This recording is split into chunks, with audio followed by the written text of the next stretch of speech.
The blade scraped against metal with a sound that shouldn't exist in nature.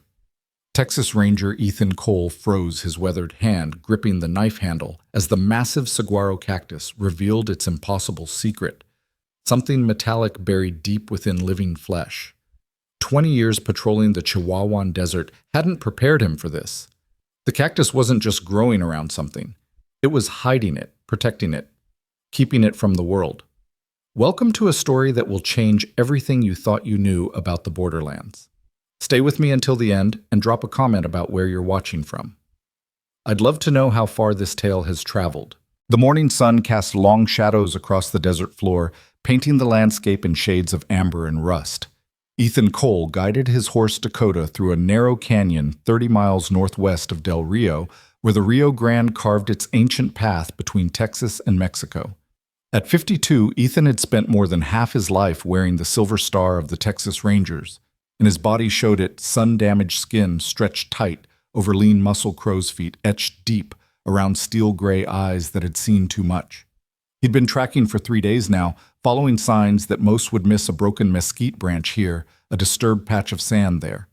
Someone had been moving through this territory. Someone who didn't want to be found. The trail had led him deep into the Chihuahuan desert, far from any roads or settlements, into a landscape that hadn't changed in centuries. Dakota snorted, her ears flicking backward. Ethan trusted that horse more than he trusted most people. She'd saved his life more times than he could count, sensing danger before it revealed itself. He reined her in, scanning the horizon. The desert stretched endlessly in every direction, a sea of creosote bushes, prickly pear, and towering saguaro cacti. But something was off. "What is it, girl?" he murmured, patting Dakota's neck. The horse stamped nervously, her muscles tense beneath him. That's when he saw it. Rising from a cluster of rocks about 50 yards ahead stood the largest saguaro cactus Ethan had ever encountered. It had to be 40 feet tall, its arms reaching toward the sky like a giant's surrender. But it wasn't the size that caught his attention. It was the unnatural bulge about 15 feet up the main trunk, distorting the cactus's natural symmetry like a tumor. Ethan dismounted, his boots crunching on the gravelly soil. He approached slowly, his hand instinctively resting on the Colt .45 at his hip. The closer he got, the more wrong it looked. The bulge was too uniform, too deliberate. The cactus flesh around it showed old scarring healed over decades, but the growth pattern was all wrong. "Jesus Christ," he whispered, reaching out to touch the distorted section. The cactus skin felt different here, thinner, stretched. He pulled out his knife, a sturdy buck knife his father had given him 30 years ago, and carefully made a small incision. The blade hit something hard immediately. Not the woody ribs that normally supported a saguaro's massive weight, but something that rang with a metallic note when he tapped it with the knife handle. Ethan's pulse quickened. In his years on the border, he'd seen all manner of smuggling methods: drugs hidden in car tires, money sewn into clothing, weapons buried in the desert. But this was something else entirely. He pulled out his satellite phone. Cell towers didn't reach this far into nowhere, and called it in. "Dispatch, this is Ranger Cole, badge number 4782. I need backup at my location. GPS coordinates coming through now." "Copy that, Ranger Cole," came the crackling response. "What's your situation?" Ethan paused, looking up at the massive cactus. "How did you explain something like this?" "I've found something. Can't say what exactly, but I need a team out here, and bring cutting equipment, heavy-duty stuff." "Injuries, active threat?" "Negative on both, but..." He studied the bulge again, noting how the cactus had grown around it, incorporating it into its structure over what must have been decades. "But something tells me this is going to be significant, real significant." "Understood. ETA approximately 2 hours to your location." 2 hours? Ethan settled in to wait, setting up a small camp in the shade of a rock overhang where he could keep watch on both the cactus and the surrounding desert. Dakota grazed on sparse grass nearby, her reins looped around a sturdy mesquite branch. As he waited, Ethan's mind wandered to the stories his grandfather used to tell, stories of the old days when the border was even wilder than it was now. Tales of bandits and revolutionaries, of hidden treasures and lost gold mines. His grandfather had been a ranger too, back when they still rode horses exclusively, and carried Winchester rifles. "The desert keeps its secrets," the old man used to say, "but sometimes if you're paying attention, it'll whisper one to you." The sound of approaching vehicles pulled him from his memories. 2 Border Patrol SUVs kicked up dust clouds as they navigated the rough terrain, followed by a ranger's pickup truck. Ethan stood waving them toward his position. First out was Agent Maria Vasquez, a tough-as-nails Border Patrol veteran Ethan had worked with before. Behind her came Agent Jim Morrison, younger, eager, still carrying that rookie enthusiasm that the desert hadn't beaten out of him yet. From the Ranger's truck stepped Captain Bill Harrison, Ethan's immediate superior and longtime friend. "Cole," Harrison said by way of greeting, his East Texas drawl thick as molasses. "This better be worth dragging my ass out into this godforsaken heat." "Trust me, Bill, you're going to want to see this." Ethan led them to the Cactus, explaining what he'd found. Maria was the first to step forward, pulling on leather gloves before examining the bulge herself. "Madre de Dios," she breathed. "How long you think this has been here?" Based on the growth patterns, Ethan studied the Cactus again. "Minimum 30 years, could be 50 or more. Saguaros grow slow." Jim Morrison was already unloading equipment from one of the SUVs, a battery-powered reciprocating saw protective gear, evidence bags. "We're going to cut into it. We're going to be careful," Harrison said firmly. "Whatever's in there has been there a long time. No telling what condition it's in. Could be unstable." They worked methodically, setting up a perimeter, documenting everything with photographs and measurements. Maria called in their exact location to her supervisors, initiating a formal investigation protocol. This was no longer just a curious find. It was a potential crime scene, even if the crime was decades old. Ethan donned protective gear and took the saw. "Everyone stand back," he said, then added with a grim smile, "Never thought I'd be performing surgery on a cactus." The saw bit into the thick skin with a wet, tearing sound. Clear sap immediately began oozing from the wound, sticky and viscous. The smell was vegetal and somehow ancient, like opening a tomb. As he cut deeper, the blade hit the metallic object again, sending up a shower of sparks that made everyone step back. "Definitely metal," Jim observed unnecessarily. Ethan adjusted his approach, cutting around the object rather than through it. It was slow work. The cactus flesh was tougher than he'd expected, fibrous and resistant. Sweat poured down his face despite the relatively cool morning temperature. After 20 minutes, he handed the saw to Maria to take a turn. They worked in shifts, carefully removing sections of the cactus, revealing more and more of whatever was hidden inside. As the shape became clearer, a chill ran down Ethan's spine despite the warming day. It was a chest. A metal chest, probably steel from the look of it, about 3 feet long and 2 feet wide. Rust had eaten at its surface, and cactus flesh had grown into every crevice, binding it to the plant, like some strange symbiosis. But it was unmistakably a chest with visible hinges on one side and what looked like a lock mechanism on the other. "Holy shit," Jim breathed. Is that a treasure chest?" "It's a chest," Harrison corrected firmly. "What's in it remains to be seen. Could be nothing. Could be something we don't want to find." But Ethan could see the excitement in everyone's eyes, the same excitement he felt thrumming through his veins. This wasn't nothing. You didn't hide nothing inside a cactus in the middle of nowhere. Someone had gone to enormous trouble to conceal this chest, to place it where only time and chance would reveal it. It took another hour to fully extract the chest from its organic prison. They had to cut away large sections of the cactus, careful not to damage the chest itself. When they finally pulled it free, setting it on a tarp they'd spread on the ground, everyone stood in a circle staring at it. The chest was heavier than it looked, taking both Ethan and Jim to move it. The lock was rusted solid, fused into a mass of oxidized metal. But the chest itself, despite the rust, seemed intact. Whatever was inside had been protected from the elements for decades. "We should wait," Maria said, though her voice suggested she wanted anything but. "Take it back to the lab, open it in controlled conditions." "Like hell," Harrison said. "We've come this far. Cole, you got anything that might pop that lock?" Ethan retrieved a small crowbar from his saddlebags. "Might damage whatever's inside," he warned. "At this point, I'll take the risk." They all watched as Ethan worked the crowbar into the gap between the lid and the body of the chest. The metal groaned, protesting after its long imprisonment. Rust flaked away in sheets. Then with a crack like a gunshot, the lock gave way. Ethan looked around the circle of faces, saw his own anticipation reflected there. "Here goes nothing," he said, and lifted the lid. The hinges screamed in protest, but the lid opened. And inside, "Jesus, Mary, and Joseph," Harrison whispered. The chest was packed with money, old bills bundled and stacked, filling the space completely. But it wasn't just money. Interspersed among the cash were documents, yellowed papers, some in plastic sleeves, others loose. And at the very top, wrapped in what looked like oilcloth, a leather-bound journal. Jim reached for the money, but Maria slapped his hand away. "Don't touch anything. This is evidence now." "Evidence of what?" Jim asked. "That's what we need to find out." Ethan carefully lifted the journal, the oilcloth falling away. The leather was surprisingly well preserved, protected by its wrapping.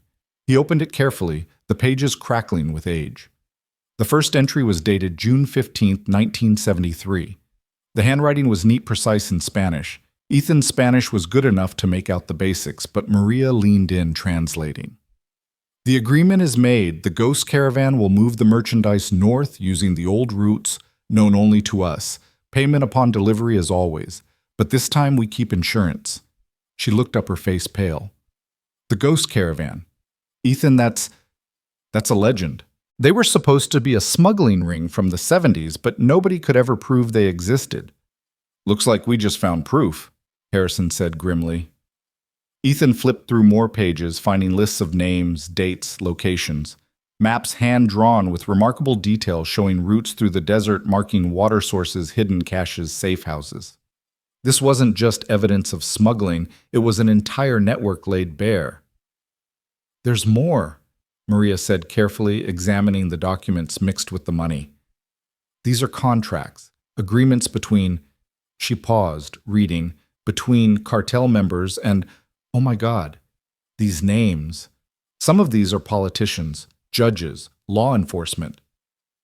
The weight of what they'd found settled over them like a shroud. This wasn't just old money and forgotten crimes. This was evidence of corruption that might still have roots in the present. Some of these names Ethan recognized not the people themselves. They'd be long dead or retired, but their families. Prominent families in Texas, some with members currently in positions of power. "We need to get this out of here," Harrison said, his voice taking on a command tone. "Now, this is bigger than us. This needs to go up the chain federal level." They worked quickly, photographing everything in situ before carefully packing the chest and its contents into evidence containers. The journal went into its own special container, as did the most sensitive documents. The money, Ethan did a rough count and estimated at least $3 million, was bundled into evidence bags. As they loaded everything into the vehicles, Ethan couldn't shake a feeling of unease. The desert around them suddenly felt less empty, as if eyes were watching from behind every rock and cactus. Dakota seemed to feel it too, pawing at the ground nervously. "We should go," he said. "Now." Harrison nodded. "Maria, you and Morrison take the lead vehicle. Cole, you follow with me. We're taking this straight to the federal building in San Antonio. No stops." But as they prepared to leave, Ethan took one last look at the mutilated saguaro cactus, its secret revealed after decades of patient growth. The desert had kept this secret for 40 years or more, and now they'd torn it open, exposed it to the light. His grandfather's voice echoed in his mind again. The desert keeps its secrets, but it also remembers everything, and it doesn't forgive those who disturb its rest.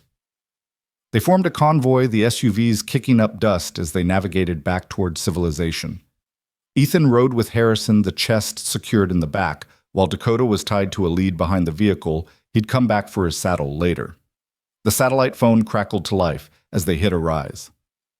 "Ranger units, be advised. We have reports of unusual activity in your sector. Multiple vehicles spotted heading your direction from the south. Recommend extreme caution." Harrison grabbed the radio. "This is Captain Harrison. How many vehicles? What's their position?" "Uncertain on exact numbers. Satellite imagery shows at least 4, possibly more. They're moving fast, likely to intercept your route in approximately 15 minutes. Ethan and Harrison exchanged glances. 4 vehicles minimum coming from the south from Mexico. This wasn't a coincidence. "Change of plans," Harrison barked into the radio. "We're going off route. Maria, follow my lead. We're heading for the old mining road, taking the long way around. Copy that. Maria's voice came back tense but steady. They veered off the main trail, taking a barely visible path that wound through a series of low hills. The vehicles bounced and jolted over the rough terrain not designed for this kind of off-road travel. But it was better than the alternative. How did they know? Ethan asked, though he suspected the answer. 40 years was a long time, but someone had been waiting. Someone had been watching. Maybe they'd always known the chest was there, waiting for the right time to retrieve it. Or maybe they had alerts set up people paid to watch for anyone getting too close to certain areas. Doesn't matter how, Harrison said, his knuckles white on the steering wheel. What matters is that they want what we've got, and they're willing to cross the border in broad daylight to get it. That means they're desperate or confident, and neither's good for us. The radio crackled again. Units be advised, vehicles have changed course, appear to be tracking your new route. ETA to intercept now 10 minutes. Shit, Harrison breathed. They've got eyes on us. Drone maybe, or someone local feeding them intel. Ethan was already checking his weapons. His service pistol, the rifle mounted in the vehicle's rack, extra magazines. We're not going to outrun them in these vehicles. Not off-road. Then we find defensive ground, Harrison said.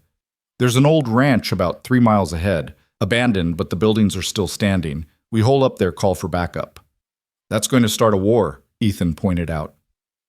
War started the moment we opened that chest, Harrison replied grimly. We just didn't know it yet. They pushed the vehicles harder, racing against time. The old ranch appeared ahead, a cluster of adobe buildings, weathered by decades of desert sun and wind. A main house, a barn, some outbuildings, all surrounded by the remnants of a fence. Not much, but better than being caught in the open. They pulled into the compound, quickly positioning the vehicles to provide cover. Maria and Jim took defensive positions, while Harrison got on the satellite phone calling for immediate backup state police federal agents, anyone who could reach them. Ethan climbed onto the roof of the main house, rifle in hand, scanning the horizon through the scope. Their dust clouds approaching fast. He counted vehicles, 5, 6. No 7. More than expected. 7 vehicles incoming, he called down. 2 minutes out, maybe less. Backup's 30 minutes away, Harrison shouted back. We need to hold. The vehicles came into clear view, pickup trucks mostly with men in the beds carrying weapons. They stopped about 200 yards out, spreading into a semicircle. For a moment, nobody moved. Then a man stepped out of the lead vehicle. Even at this distance, Ethan could see he was different from the others, better dressed, carrying himself with authority. He had a megaphone. Texas Rangers, the voice carried across the desert, accented but clear. You have something that belongs to us. Return it and you can leave. No one needs to die today. Harrison took his own megaphone. This is Captain William Harrison of the Texas Rangers. You're in United States territory illegally and threatening law enforcement officers. Withdraw immediately or face arrest. The man laughed, the sound carrying eerily in the desert silence. Captain, you don't understand. That chest contains more than money. It contains names, information that certain people would kill to protect. People on both sides of the border. People in your own government. You think backup is coming? Perhaps. Or perhaps someone will make a phone call and that backup will be delayed or redirected. You'd be surprised how much influence money can buy even after 40 years. Ethan felt a chill. The man was right. If the corruption ran as deep as those documents suggested, they couldn't be sure who to trust. We're not negotiating with criminals, Harrison called back. Then you've chosen death, the man replied simply. He raised his hand. The gunfire started immediately. Bullets sparked off the adobe walls, shattered windows, tore through the air with angry whispers. Ethan dropped flat on the roof, bringing his rifle to bear. Through the scope, he found targets, men advancing using their vehicles as cover. His first shot took a gunman in the shoulder, spinning him to the ground. The second went through a truck's windshield, spiderwebbing the glass. Below, he could hear Maria and Jim returning fire, Harrison coordinating their defense. But they were outnumbered and outgunned. The attackers had automatic weapons, probably AK-47s from the sound. They had rifles and sidearms. It was only a matter of time. A bullet cracked past Ethan's ear, so close he felt the heat. He rolled, finding new cover behind the roof's parapet. More vehicles were arriving, but from which side? Then he heard it, the distinctive whoop, whoop, whoop of helicopter rotors. A Black Hawk appeared over the ridge, U.S. military markings visible on its side. The cavalry had arrived, but not the kind they'd expected. The helicopter's door gunner opened fire the heavy machine gun, sending the attackers scrambling for cover. Some ran for their vehicles, trying to flee. Others threw down their weapons, hands raised in surrender. In minutes, it was over. The helicopter landed, disgorging a squad of DEA agents in tactical gear. Behind it, more helicopters appeared along with a convoy of federal vehicles approaching by ground. Ethan climbed down from the roof, his legs shaky from adrenaline. Harrison was talking to a DEA commander, gesturing at the chest. Maria sat against a wall, pressing a bandage to a graze on her arm. Jim stood guard over 3 captured attackers. "You, Ranger Cole." A woman in a dark suit approached, badge out. "Special Agent Diana Foster, FBI. We need to talk about what you found." "How did you know?" "Let's just say certain keywords in official communications trigger our attention. The Ghost Caravan is one of them. We've been looking for evidence of their operations for 40 years. She looked at the chest now under heavy guard. "This could be the break we've needed, but it's also going to be dangerous. The people implicated in those documents, some of them are still alive, still powerful. They're going to do everything they can to bury this." "Then we don't let them," Ethan said firmly. Foster smiled grimly. "I like your attitude, Ranger, but you have no idea what you've started here. This goes all the way to—" She stopped, shaking her head. "Let's just say you might want to consider protective custody for a while." As the federal agents took control of the scene, cataloging evidence and processing prisoners, Ethan stood apart, looking out at the desert. The sun was setting now, painting the landscape in shades of red and gold. Somewhere out there, that mutilated saguaro stood as testament to secrets that should have stayed buried. But they hadn't stayed buried. They never did, not forever. The desert might keep secrets, but eventually it gave them up. And when it did, the consequences rippled outward like heat waves, distorting everything they touched. Dakota had somehow survived the firefight unscathed, and Ethan went to her, running his hands along her flanks, checking for injuries. The horse nudged him with her nose, seeking comfort. "I know, girl," he murmured. "This is just the beginning." Agent Foster approached again. "We're taking the chest to a secure facility. Your captain says you're the one who found it, so I'd like you to come along. Your testimony is going to be crucial." Ethan nodded, but his mind was elsewhere. He was thinking about those names in the journal, the web of corruption it revealed. Some of those families had children, grandchildren, who'd grown up not knowing about their ancestors' crimes. This was going to destroy lives, end careers, rewrite history. "Agent Foster," he said. "That man, the one with the megaphone, did you get him?" Her face darkened.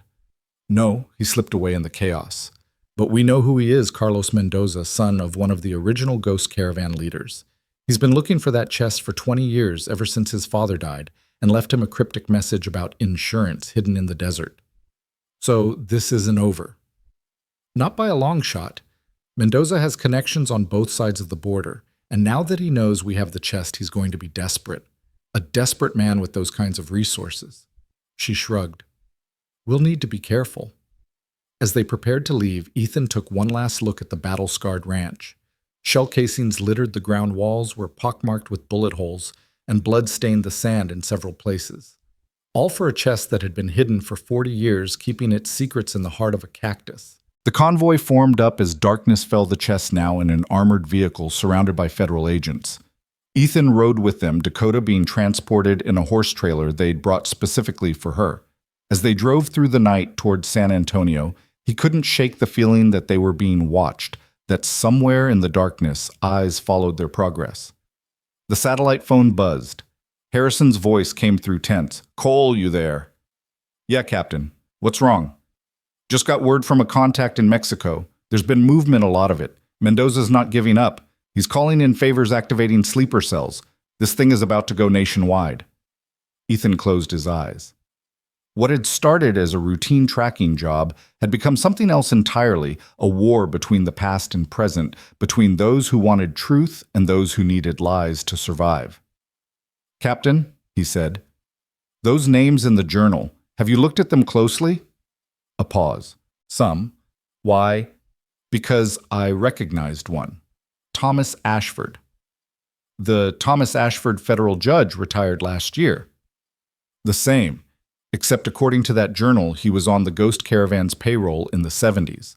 Was just a young prosecutor then, but they were grooming him for bigger things.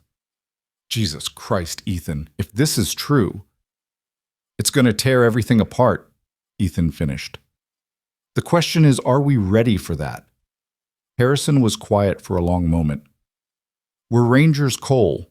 We don't get to choose which truths come to light. We just have to deal with the consequences.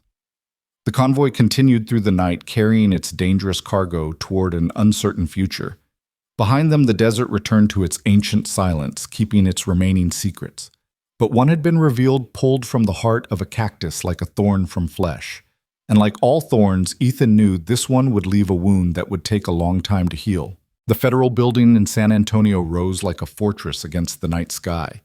As they pulled into the underground parking garage, Ethan saw the full extent of the security operation. Dozens of agents, metal detectors, bomb-sniffing dogs. They weren't taking any chances.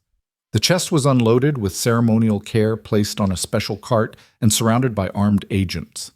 Ethan followed the procession to a secure vault several floors underground, a place that looked like it could withstand a nuclear blast. "This is where we'll examine everything properly," Foster explained. "Full documentation, digital scanning, forensic analysis. It's going to take weeks, maybe months, to fully understand what you've found. And in the meantime, we try to keep everyone alive. Mendoza's not the only one who's going to want this buried.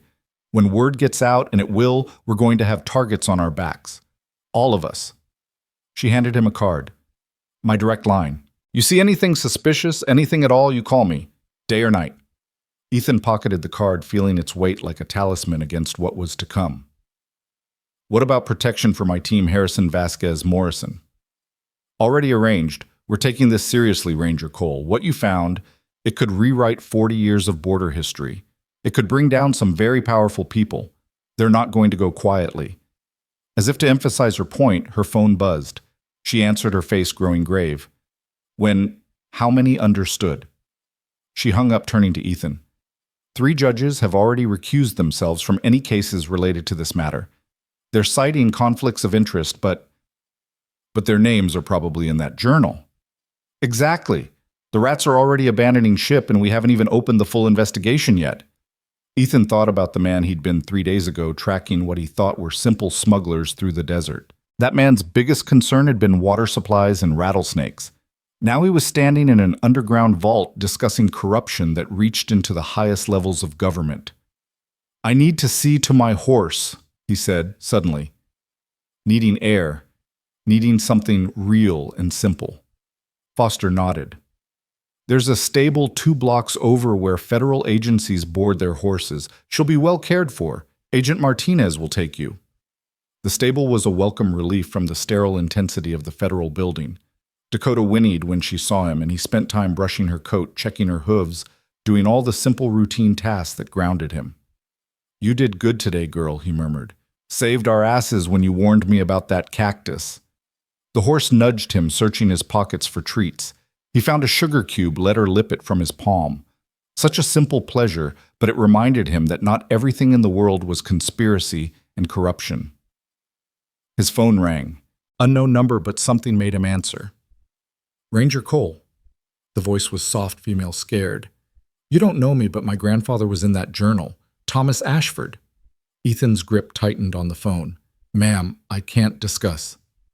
"Please, just listen. I know what my grandfather did. He told me before he died last year. The guilt had been eating at him for decades.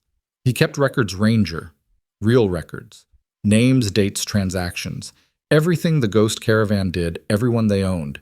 He gave them to me, told me to wait for the right moment." "Why are you calling me?" "Because men came to my house an hour ago. I barely got out.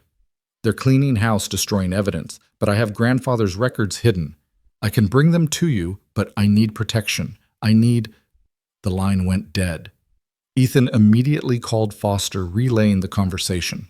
Within minutes, a team was dispatched to find the woman Judge Ashford's granddaughter, they quickly determined. Sarah Ashford, a schoolteacher who'd never had so much as a parking ticket. But by the time they reached her house, it was in flames. Fire department said it was arson accelerant used throughout the structure. No sign of Sarah Ashford. Standing in the stable, watching Dakota eat her evening oats, Ethan felt the weight of what they'd unleashed. The chest had been more than evidence. It had been a trigger setting off a chain reaction that was spreading faster than they could control. His phone rang again. This time, it was Harrison. "Cole, we've got a problem. Morrison's missing. He left the safe house an hour ago, said he was getting food, never came back. Mendoza. Maybe. Or maybe someone else. The kid knew what was in that chest. Maybe someone made him an offer he couldn't refuse. Or couldn't survive, Ethan thought, but didn't say. There's more," Harrison continued. "I've been doing some digging. That spot where you found the cactus. It's not random. It's on a direct line between two old Ghost Caravan safe houses, and there are 17 other similar locations along those routes. You're saying there might be more chests. I'm saying whatever we found might just be the tip of the iceberg. The Ghost Caravan was smart. They wouldn't put all their insurance in one place." Ethan closed his eyes, seeing the pattern now. Multiple caches, multiple secrets, all waiting in the desert like dormant seeds. And now that one had been discovered, others would be searching for the rest. "Bill, we need to find those other sites before." An explosion rocked the night close enough that Dakota reared in her stall. Ethan ran outside to see a pillar of fire rising from a building 3 blocks away, the federal building's auxiliary evidence storage. His phone was already ringing. Foster's voice was tight with controlled panic. "They hit the decoy site. We moved the real chest, but they don't know that. This is escalating faster than we anticipated. Where's the real chest?" "Safe. But Ranger, we need you to come in. Now. We're moving to a secure facility outside the city. This is bigger than we thought. Some of the names in that journal, they're still active, still operational. The Ghost Caravan never really died. It just evolved." As sirens wailed through the night and Dakota stamped nervously in her stall, Ethan realized the truth. They hadn't found an old secret buried in the desert.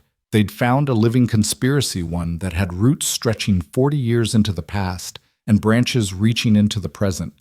The cactus had given up its secret, but that secret was just the beginning. The real question now was whether they'd survive long enough to expose the truth, or whether they'd become just another secret buried in the desert, waiting for someone else to discover decades from now. He saddled Dakota quickly, making a decision. "Easy, girl. We're not going to their safe house. We're going back to the desert. If there are more caches out there, we need to find them first." As he rode out into the night, leaving the burning city behind, Ethan Cole knew he was riding into a war that had been simmering for 40 years. The Ghost Caravan was rising from its grave, and the desert was about to give up all its secrets, whether he wanted them or not. The desert night wrapped around Ethan like a cold shroud as Dakota carried him deeper into the wilderness. Behind them, San Antonio burned with secrets and violence, but ahead lay only darkness and the ancient silence of the Chihuahuan Desert. He'd memorized the coordinates. Harrison had mentioned 17 possible sites where the Ghost Caravan might have hidden more of their insurance. The nearest was 12 miles northeast near an abandoned silver mine that had played out in the 1960s. Dakota's hooves found their rhythm on the hard-packed earth, and Ethan let his mind process everything that had happened. Morrison was missing, probably dead. Sarah Ashford had tried to help and was now gone. The federal building's evidence storage had been bombed, all in the span of hours since they'd opened that chest. He'd kicked a hornet's nest, and the hornets were swarming. His satellite phone vibrated. He almost didn't answer, but the number was Foster's. "Cole, where the hell are you?" Her voice was strained. "We're at the safe house, and you're not here." "I'm doing what Rangers do," he replied, "following the trail. If there are 17 more sites, someone needs to check them before Mendoza's people do. That's suicide. You're alone out there, and they're hunting you. They're hunting all of us. At least out here, I know the terrain." He paused, hearing something in the wind. "Foster, that woman who called me. Sarah Ashford. Any word?" "Nothing. But we found something else. Morrison's body, dumped outside the city limits. He'd been tortured." Ethan's jaw clenched. Jim Morrison had been young, eager, maybe too trusting. Now he was dead because he'd been in the wrong place when they'd opened that damn chest. "There's more," Foster continued. "We've been analyzing the journal. Some of the entries reference something called La Última Carta, the last card. It's mentioned multiple times always in connection with the largest shipments. We think it might be a person, a high-level contact in the U.S. government, someone who's been protecting the Ghost Caravan's interests for 40 years. Any idea who? Not yet. But Cole, if this person exists and they're still active, then they know we have the chest and they'll do anything to protect themselves. Ethan guided Dakota around a cluster of barrel cacti, their shadows twisted in the moonlight. Foster, I'm approaching the first site. I'll call you back. Wait, don't. He ended the call, needing silence to approach carefully. The abandoned mine was just ahead. Its wooden frame structures collapsed into geometric shadows against the hillside. If you were hiding something here, where would he put it? Dakota snorted, her ears swiveling forward. She'd caught a scent, something that didn't belong. Ethan dismounted, tying her reins to a Joshua tree, and moved forward on foot, his hand on his pistol. The mine entrance yawned like a mouth in the hillside support beams, broken and hanging like broken teeth. But there were tracks in the dust, fresh ones. Someone had been here recently, within the last day or two. He pulled out his flashlight, keeping it low, and entered the mine. The air was stale thick with the smell of bat guano and decay. 20 feet in, the passage split. The tracks went left, so Ethan went left, moving carefully over loose rocks and debris. Then he saw at another cactus. This one, a tall organ pipe growing impossibly inside the mine where no cactus should survive. It was planted in a large pot, its roots contained, and it had that same unnatural bulge that the saguaro had displayed. But the bulge had already been cut open. Fresh sap still oozed from the wounds. Someone had beaten him here by hours, maybe less. A sound behind him made him spin, pistol drawn. A figure stood silhouetted in the mine entrance, hands raised. "Don't shoot, Ranger. I'm unarmed." The voice was female, familiar. As she stepped into the flashlight beam, Ethan recognized her from photographs Sarah Ashford supposedly missing or dead. "Miss Ashford, everyone's looking for you." "I know. I had to disappear. They were going to kill me, just like they killed that young Border Patrol agent." She moved closer, and he could see she was disheveled, frightened, but determined. "I've been following you." "How?" "My grandfather taught me. He was paranoid in his last years, said they'd come for him eventually. He showed me how to track, how to hide, how to survive." She gestured at the mutilated cactus. "They got here first, Mendoza's men. I watched them take another chest about 2 hours ago." "Did you see where they went?" "North, toward the border, but not to cross it. There's an old ranch about 10 miles from here, the Broken Spur. It's been abandoned for years, but I've seen lights there recently." Ethan studied her decision time. She could be lying, could be part of this somehow. But his instincts, honed by 20 years of reading, people said she was genuine. "You mentioned records your grandfather kept. Where are they?" She smiled grimly, reaching into her jacket and pulling out a flash drive. "Everything's on here. 40 years of evidence, names, dates, transactions. Every judge they bought, every cop they owned, every politician they controlled. My grandfather was meticulous." "Why didn't you take this to the FBI?" "Because at least 3 people on this drive work for the FBI. That's why I called you.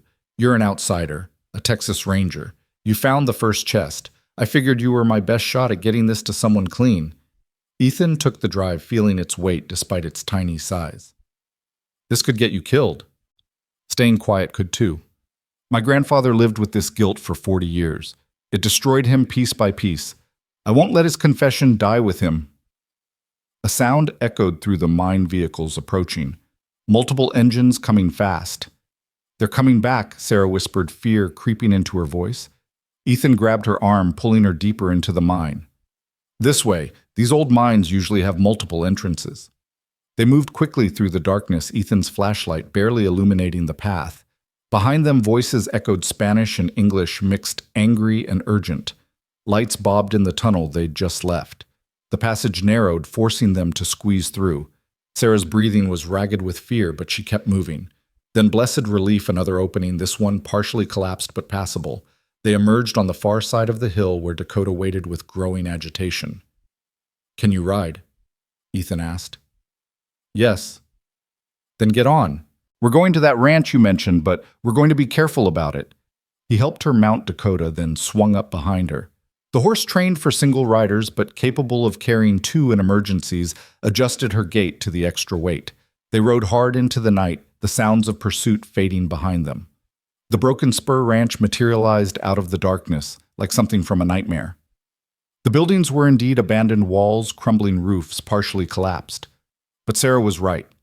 There were lights in what had been the main house, and vehicles parked behind the barn where they wouldn't be visible from the road. Ethan dismounted a quarter-mile out, helping Sarah down. "Stay here with Dakota. If something happens, if you hear shooting, you ride. Head north to the town of Marathon, find the sheriff there. His name is Tom Rodriguez. He's clean. Give him the drive." "What are you going to do?" "What I do best. Hunt." He moved through the darkness like a shadow, years of tracking experience guiding him. The ranch had sentries, but they were city men, not desert trained. They watched the road, the obvious approaches. Ethan came from the desert itself, part of its silence. Through a broken window, he could see into the main house. Men gathered around a table, and on that table sat the second chest, already opened. Carlos Mendoza stood at the head of the table, the same man who'd negotiated with the megaphone earlier. He was speaking rapidly in Spanish, gesturing at papers spread before him. But it was the other man at the table who made Ethan's blood run cold. He knew that face, had seen it on television just last week. Assistant Director Nathan Cross of the FBI's Southwest Division, the man who was supposedly coordinating the search for the Ghost Caravan evidence. Cross was la última carta, had to be. 40 years of protection, working his way up through the ranks, ensuring that any investigation into the Ghost Caravan went nowhere. Ethan pulled out his phone, started recording video. The conversation was mostly in Spanish, but he caught enough. They were discussing the other sites, the need to retrieve all the chests before more were discovered. Cross was providing intel, telling them where the federal teams would search next, which areas to avoid. Then Mendoza said something that made Ethan's blood freeze. "What about the Ranger Cole?" Cross's response was in English, clear and cold. "He's a problem, but he'll be dealt with. I've already put out a notice that he's gone rogue, possibly involved with the smuggling himself. By morning, every law enforcement agency in Texas will be hunting him. He won't live long enough to testify." And the woman Ashford's granddaughter? Missing, presumed dead. Even if she surfaces, who'll believe her? The ravings of a traumatized woman against respected federal officials. Cross laughed an ugly sound. "The system protects itself, Carlos. It always has." Ethan had heard enough. He needed to get this recording to someone trustworthy, needed to a gun barrel pressed against the back of his head. "Don't move, Ranger." The voice was young, nervous. One of the sentries had found him. Ethan's mind raced through options. The kid was scared, finger probably tight on the trigger. Any sudden movement would get his head blown off. But if they took him inside, he was dead anyway. "Easy, son," he said quietly.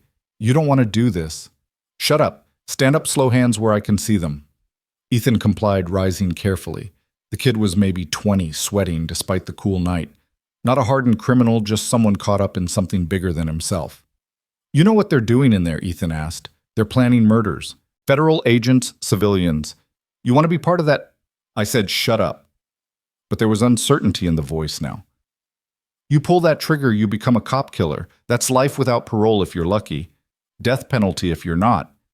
Is Mendoza paying you enough for that?" The gun barrel wavered slightly. Then a shot rang out, but not from the kid's gun. The young man's eyes went wide and he toppled forward. Behind him stood Sarah Ashford, holding Ethan's backup revolver from Dakota's saddlebags. "I told you to stay with the horse," Ethan said, checking the kid's pulse. Still there, but weak. The shot had caught him in the shoulder.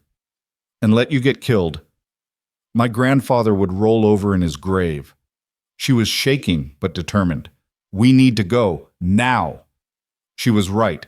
Shouts came from the house, men pouring out. Ethan grabbed the wounded kid's rifle and returned fire, forcing them to take cover. "Run." They sprinted through the darkness, gunfire erupting behind them. Dakota was where they'd left her, dancing nervously at the sound of shooting. Ethan practically threw Sarah into the saddle, then vaulted up behind her. Dakota needed no encouragement, breaking into a full gallop. Headlights blazed behind them, vehicles roaring to life. But Dakota was desert-born, sure-footed in terrain that would challenge any vehicle. Ethan guided her through arroyos and over ridges using the landscape itself as cover. His phone rang. Foster. Cole. What the hell is happening? We're getting reports of a shootout at Foster. Listen carefully. Nathan Cross is dirty. He's la última carta. I have video proof. He's at the Broken Spur Ranch right now with Mendoza planning to kill us all. Silence. Then, Jesus Christ, are you sure? Dead sure. And Foster, he's put out a burn notice on me. By morning I'll be wanted. You need to get this information to someone above Cross, someone clean. Where are you now? Running. I've got Sarah Ashford with me and evidence that'll blow this thing wide open. But we need extraction, and we need it from someone we can trust. There's a DEA task force operating independently of FBI oversight. They're clean. I'd stake my life on it. Can you make it to Sanderson? There's an airfield there. We'll try. Another burst of gunfire closer now. Foster, if we don't make it. You'll make it. I'll have a team waiting. The chase continued through the night, a deadly game of cat and mouse across the desert.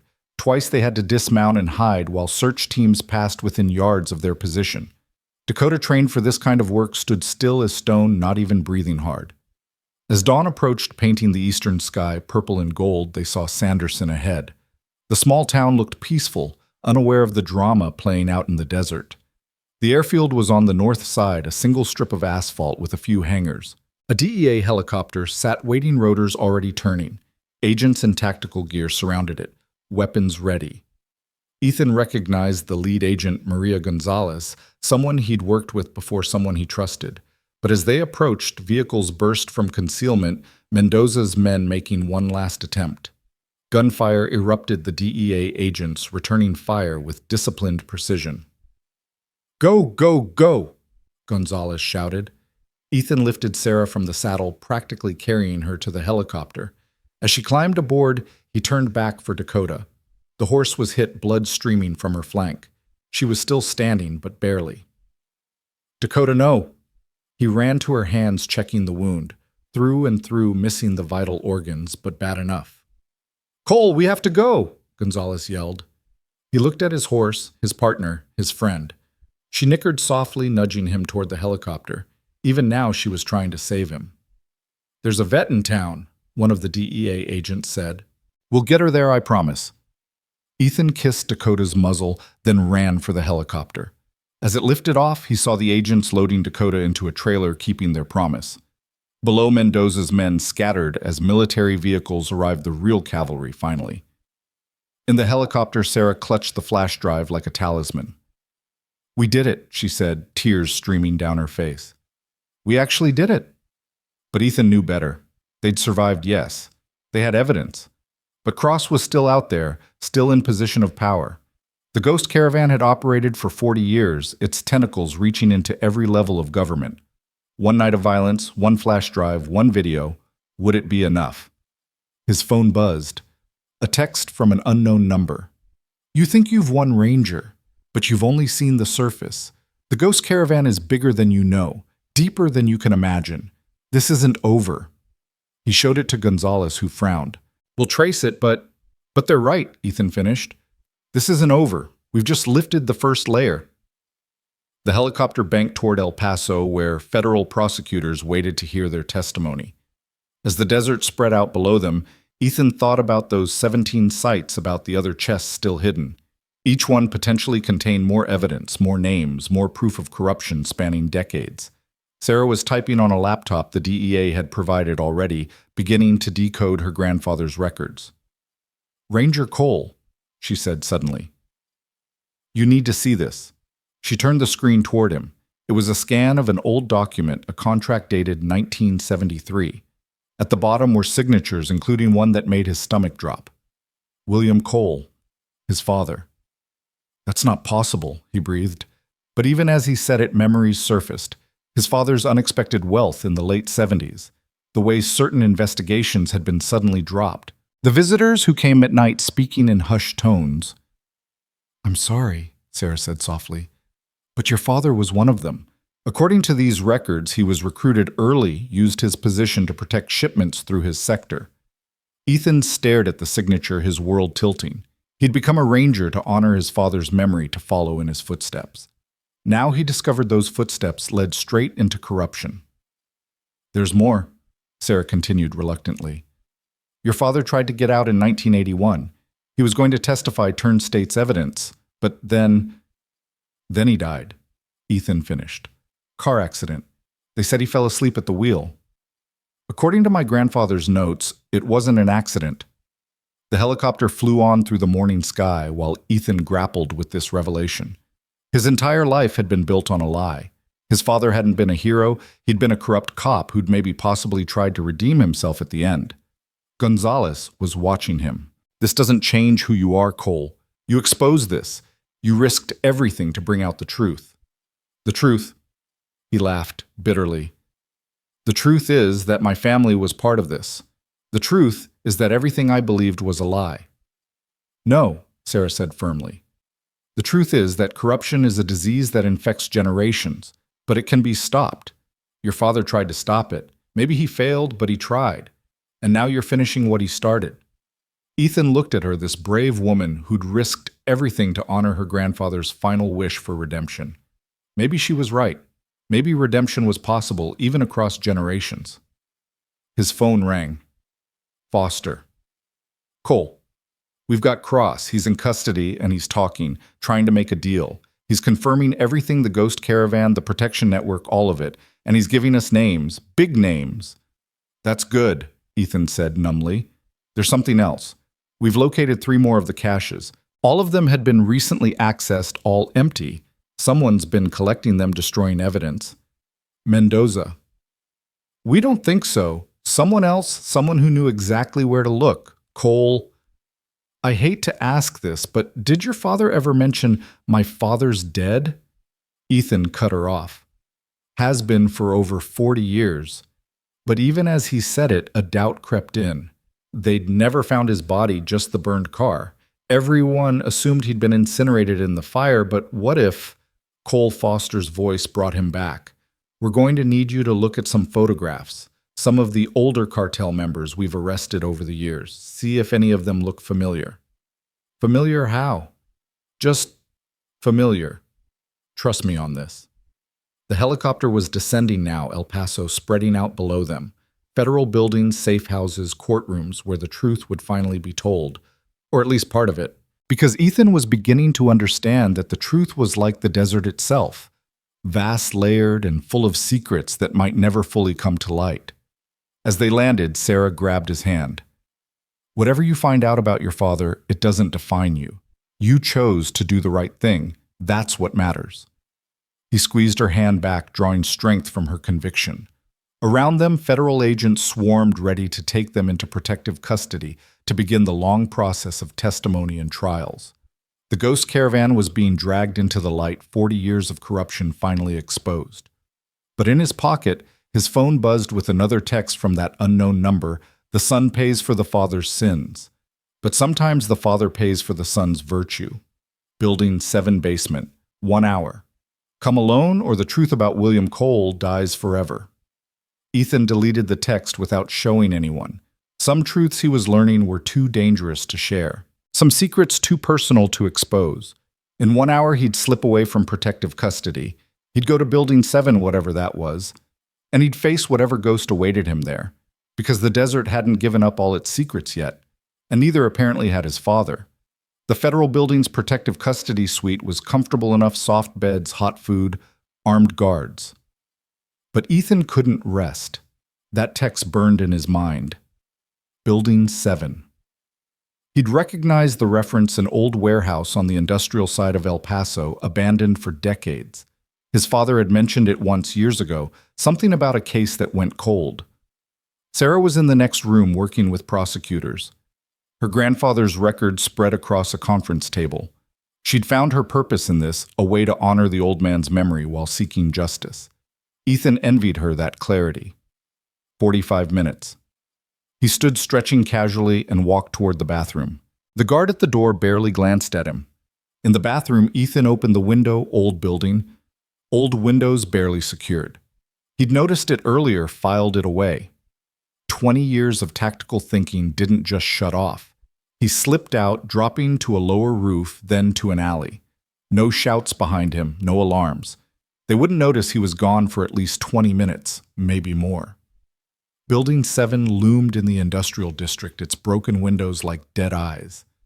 Ethan approached carefully, every nerve on edge. This could be a trap. Probably was a trap. But that reference to his father. The basement door was open, darkness beyond. Ethan drew his pistol, they'd let him keep it professional courtesy, and entered. Stairs descended into blackness. At the bottom, a single light bulb illuminated a small space, and sitting in a chair looking far older than his 73 years was a man Ethan had thought dead for 40 years. "Hello, son," William Cole said. Ethan's gun didn't waver even as his world shattered completely. "You're dead. You died in 1981. "I did die," his father said. "William Cole, Texas Ranger family man, died in that car fire. What survived was something else. Someone else." He stood slowly, carefully aware of the gun. "I became a ghost hunting the Ghost Caravan from the shadows. You were one of them. I saw the contracts." "Yes, to my eternal shame, yes. They recruited me young, promised money, power, and I took it. For 3 years I helped them, protected them." His voice was rough, damaged. "Then I saw what they really were, what they did to people who crossed them. I tried to get out, tried to go to the authorities. And they killed you. They tried. Set the fire, left me to burn. But I survived barely. A farmer found me, took me to a doctor who didn't ask questions. When I healed, I had a choice: come back, testify, put my family at risk, or disappear, become something else. You chose to abandon us." The bitterness in Ethan's voice could have etched steel. "I chose to protect you. As long as they thought I was dead, you and your mother were safe. But I never stopped hunting them. Every cache they hid I eventually found. Every secret I uncovered. I've been dismantling the Ghost Caravan piece by piece for 40 years.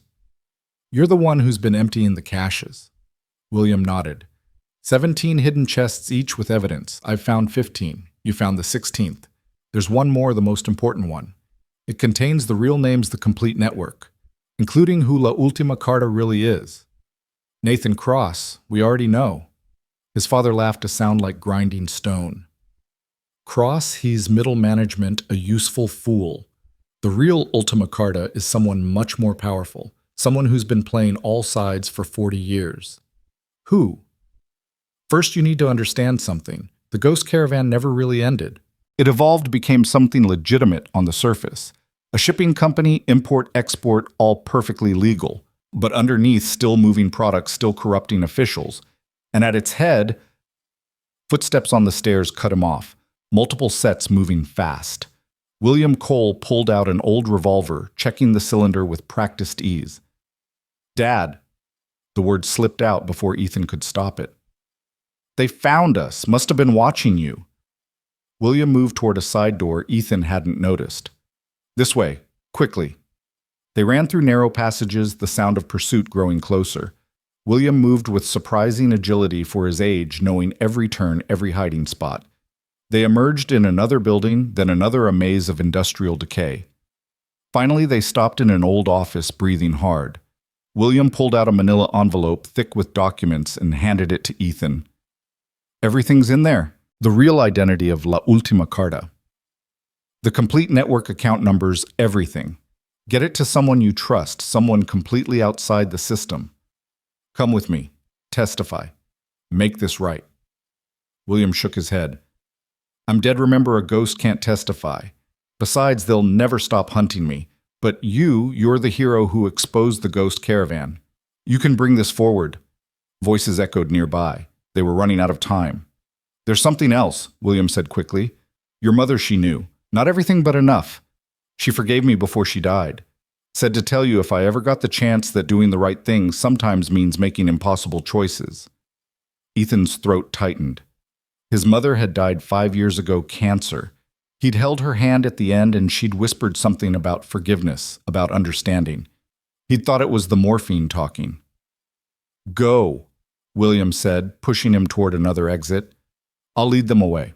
And son, I'm proud of you. You became the man I should have been.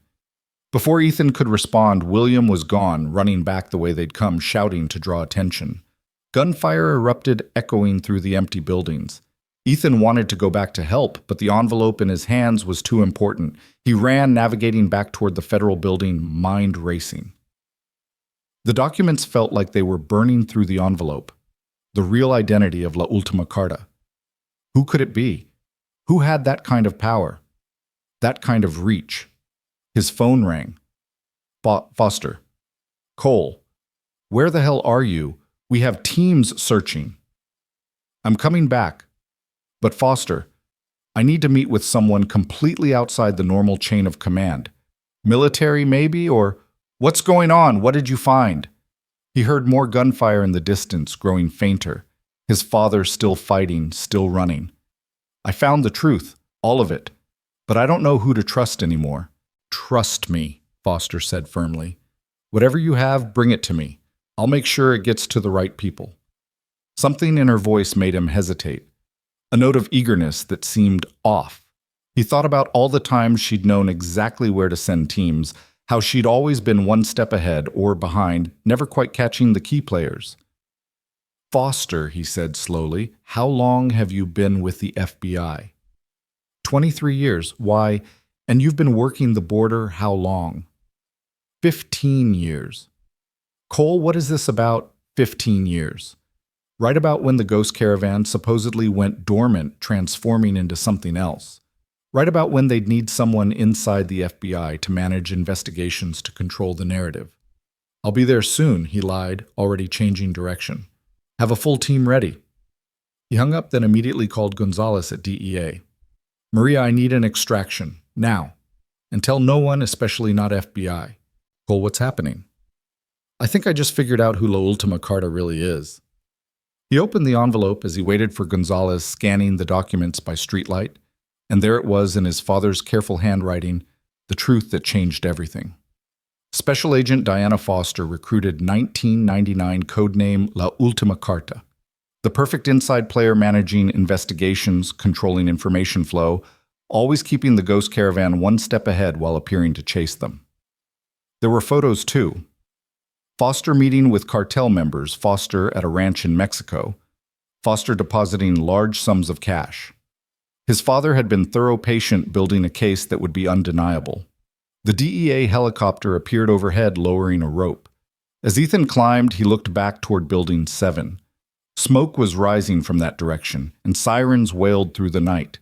He never saw his father again, never knew if he escaped or died in those abandoned buildings. William Cole remained what he'd chosen to become a ghost. But his legacy, his 40 years of patient hunting, would finally bring down the Ghost Caravan. Ethan would make sure of it. As the helicopter lifted him away, his phone buzzed with a text from Foster. We know you have the documents. You have 1 hour to surrender them, or Sarah Ashford dies. The game wasn't over. It was just beginning. Ethan's blood turned to ice as he read Foster's message again. Sarah Ashford, the brave woman who'd risked everything to expose her grandfather's secrets, was now a hostage. The helicopter blade's rhythmic chopping seemed to mock the chaos in his mind as Gonzalez leaned over to read the text on his phone. Mierda, she breathed. Foster has her, but she's supposed to be in federal protection. Foster is federal protection, Ethan said bitterly. She's been playing us from the beginning. My father documented everything Foster is La Ultima Carta has been for over 20 years. Gonzalez immediately got on her radio, barking orders in rapid Spanish. The helicopter banked sharply, changing course. We can't go back to El Paso. Foster will have teams everywhere. We need somewhere secure to plan. There's nowhere secure enough.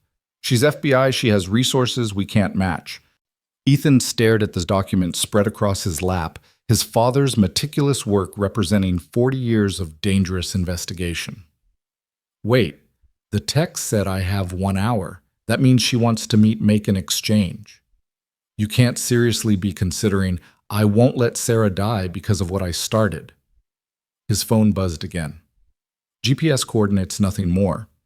He recognized the location, an abandoned border patrol station 15 miles from the Mexican border decommissioned 10 years ago after budget cuts. Isolated, defensible, perfect for an ambush. Gonzalez studied the coordinates. I know this place. We did a raid near there 3 years ago. There's a network of tunnels underneath old smuggling routes from the Prohibition era. If Foster chose it, she knows about them too. Then we use that knowledge against her. Ethan was already formulating a plan, the tactical part of his mind taking over. How many DEA agents can you trust? Absolutely. Absolutely no connection to FBI, no chance of corruption. Maybe 6, 7. My core team. We've been together 8 years, been through hell together. Get them. Full tactical gear. And Maria. He paused, knowing what he was about to ask could end her career. We're going to have to go dark. No official channels, no backup from the system. She nodded without hesitation. After what we've seen tonight, the system is compromised anyway. I'll make the calls. 40 minutes later, they were on the ground at a small airstrip 20 miles from the abandoned station. Gonzalez's team had assembled 7 agents in full tactical gear, faces grim with determination. Ethan recognized a few from previous operations, solid professionals who'd chosen duty over politics. Listen up, Gonzalez addressed them. What we're about to do is completely off the books. We're going after a corrupt FBI special agent who's holding a civilian hostage. Anyone who wants out, now's the time. Nobody moved. Agent Marcus Webb, a former Marine sniper, spoke for all of them. We've all seen what the Ghost Caravan does to communities. If there's a chance to really shut them down, we're in. Ethan spread out a tactical map of the station. Foster will expect me to come alone, maybe with minimal backup. She doesn't know about you. The tunnels Gonzalez mentioned run here, here, and here. He marked positions. We infiltrate from below while I go in the front door. That's suicide, Webb protested. She'll kill you the moment she has the documents. No, she won't. Not immediately. She'll need to verify they're real, make sure there are no copies. That gives us a window. Ethan pulled out his phone, dialing a number from memory. After 3 rings, a familiar voice answered. Harrison here. Bill, it's Ethan. Don't say my name, just listen. Foster is dirty. She has Sarah Ashford. I need you to do something for me, no questions asked. A pause. I'm listening. Go to my desk, bottom drawer. There's a sealed envelope marked insurance. Take it to Captain Rodriguez in Marathon. Tell him to open it if he doesn't hear from me in 3 hours.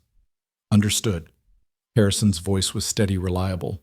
Ethan, be careful. The envelope didn't exist, but Foster would be monitoring calls. Now she'd think there were copies of the documents buying them more time. They moved out as darkness fell, approaching the abandoned station from different angles. Through night vision, Ethan could see Foster's setup, 4 vehicles, at least a dozen men, all positioned with good sight lines on the main approach. But their attention was focused outward, not on the ground beneath their feet. Gonzalez's team entered the tunnels from an old storm drain half a mile away. The passages were tight, filled with decades of debris and the occasional skeleton of some unlucky smuggler who'd gotten lost in the maze. They moved silently using hand signals, following a route Gonzalez had memorized from old case files. Ethan approached openly in a borrowed DEA vehicle headlights, on making no attempt at stealth. He stopped 50 yards from the station, got out with his hands visible, the envelope of documents tucked under one arm. Foster emerged from the main building, and even in the dim light he could see her satisfied smile. She looked exactly the same as she had that morning, professional, competent, trustworthy. The perfect cover for the perfect criminal. Ranger Cole, she called out. I was starting to think you wouldn't show. Where's Sarah? Foster gestured, and 2 men brought Sarah out. She was bruised, clothes torn, but alive and walking on her own. Her eyes met Ethan's, and he saw both fear and determination there. Here's how this works, Foster said. You give me the documents, all of them. I verify they're complete. Then you and Miss Ashford walk away. Simple. Nothing about this is simple, Ethan replied, taking a step forward. 20 years, Foster. 20 years of protecting murderers and drug dealers. How do you sleep at night? She laughed, genuine amusement in the sound.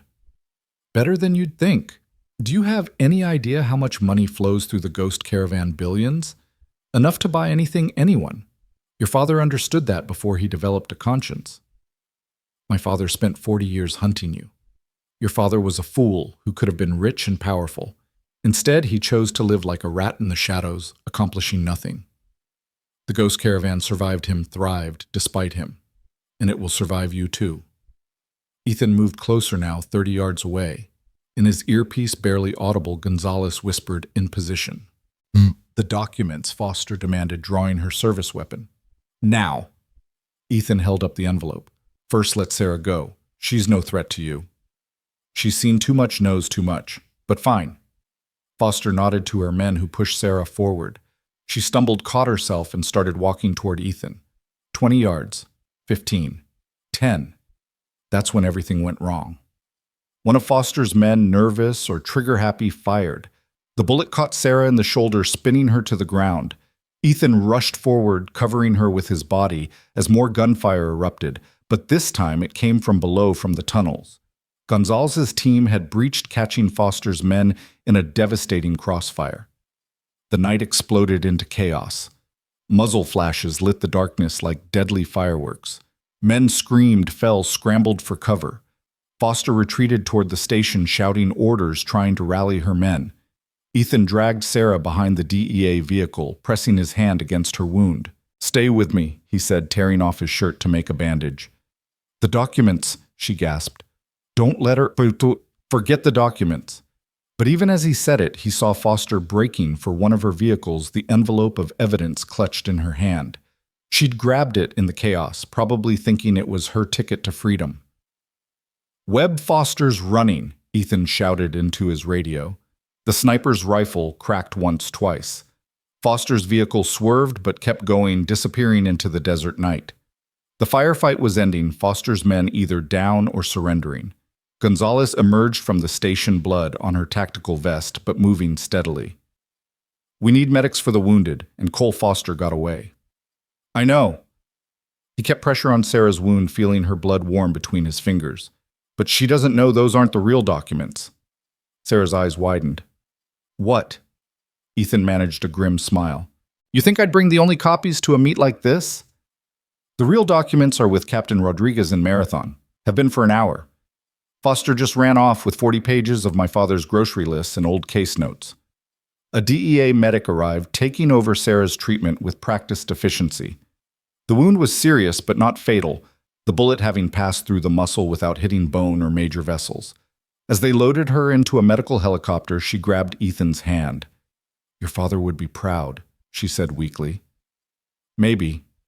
But he's also probably dead because of this." The smoke from Building 7 still rose in his memory, black against the El Paso sky.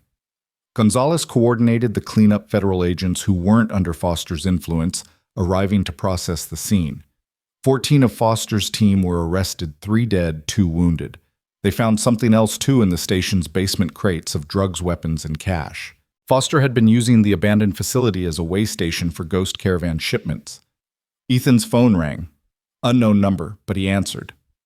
"You clever bastard!" Foster's voice was raw with rage. "Grocery lists. Fucking grocery lists. It's over, Foster. The real documents are already with federal prosecutors. Your own people are turning on you to make deals. The Ghost Caravan is finished. You think you've won.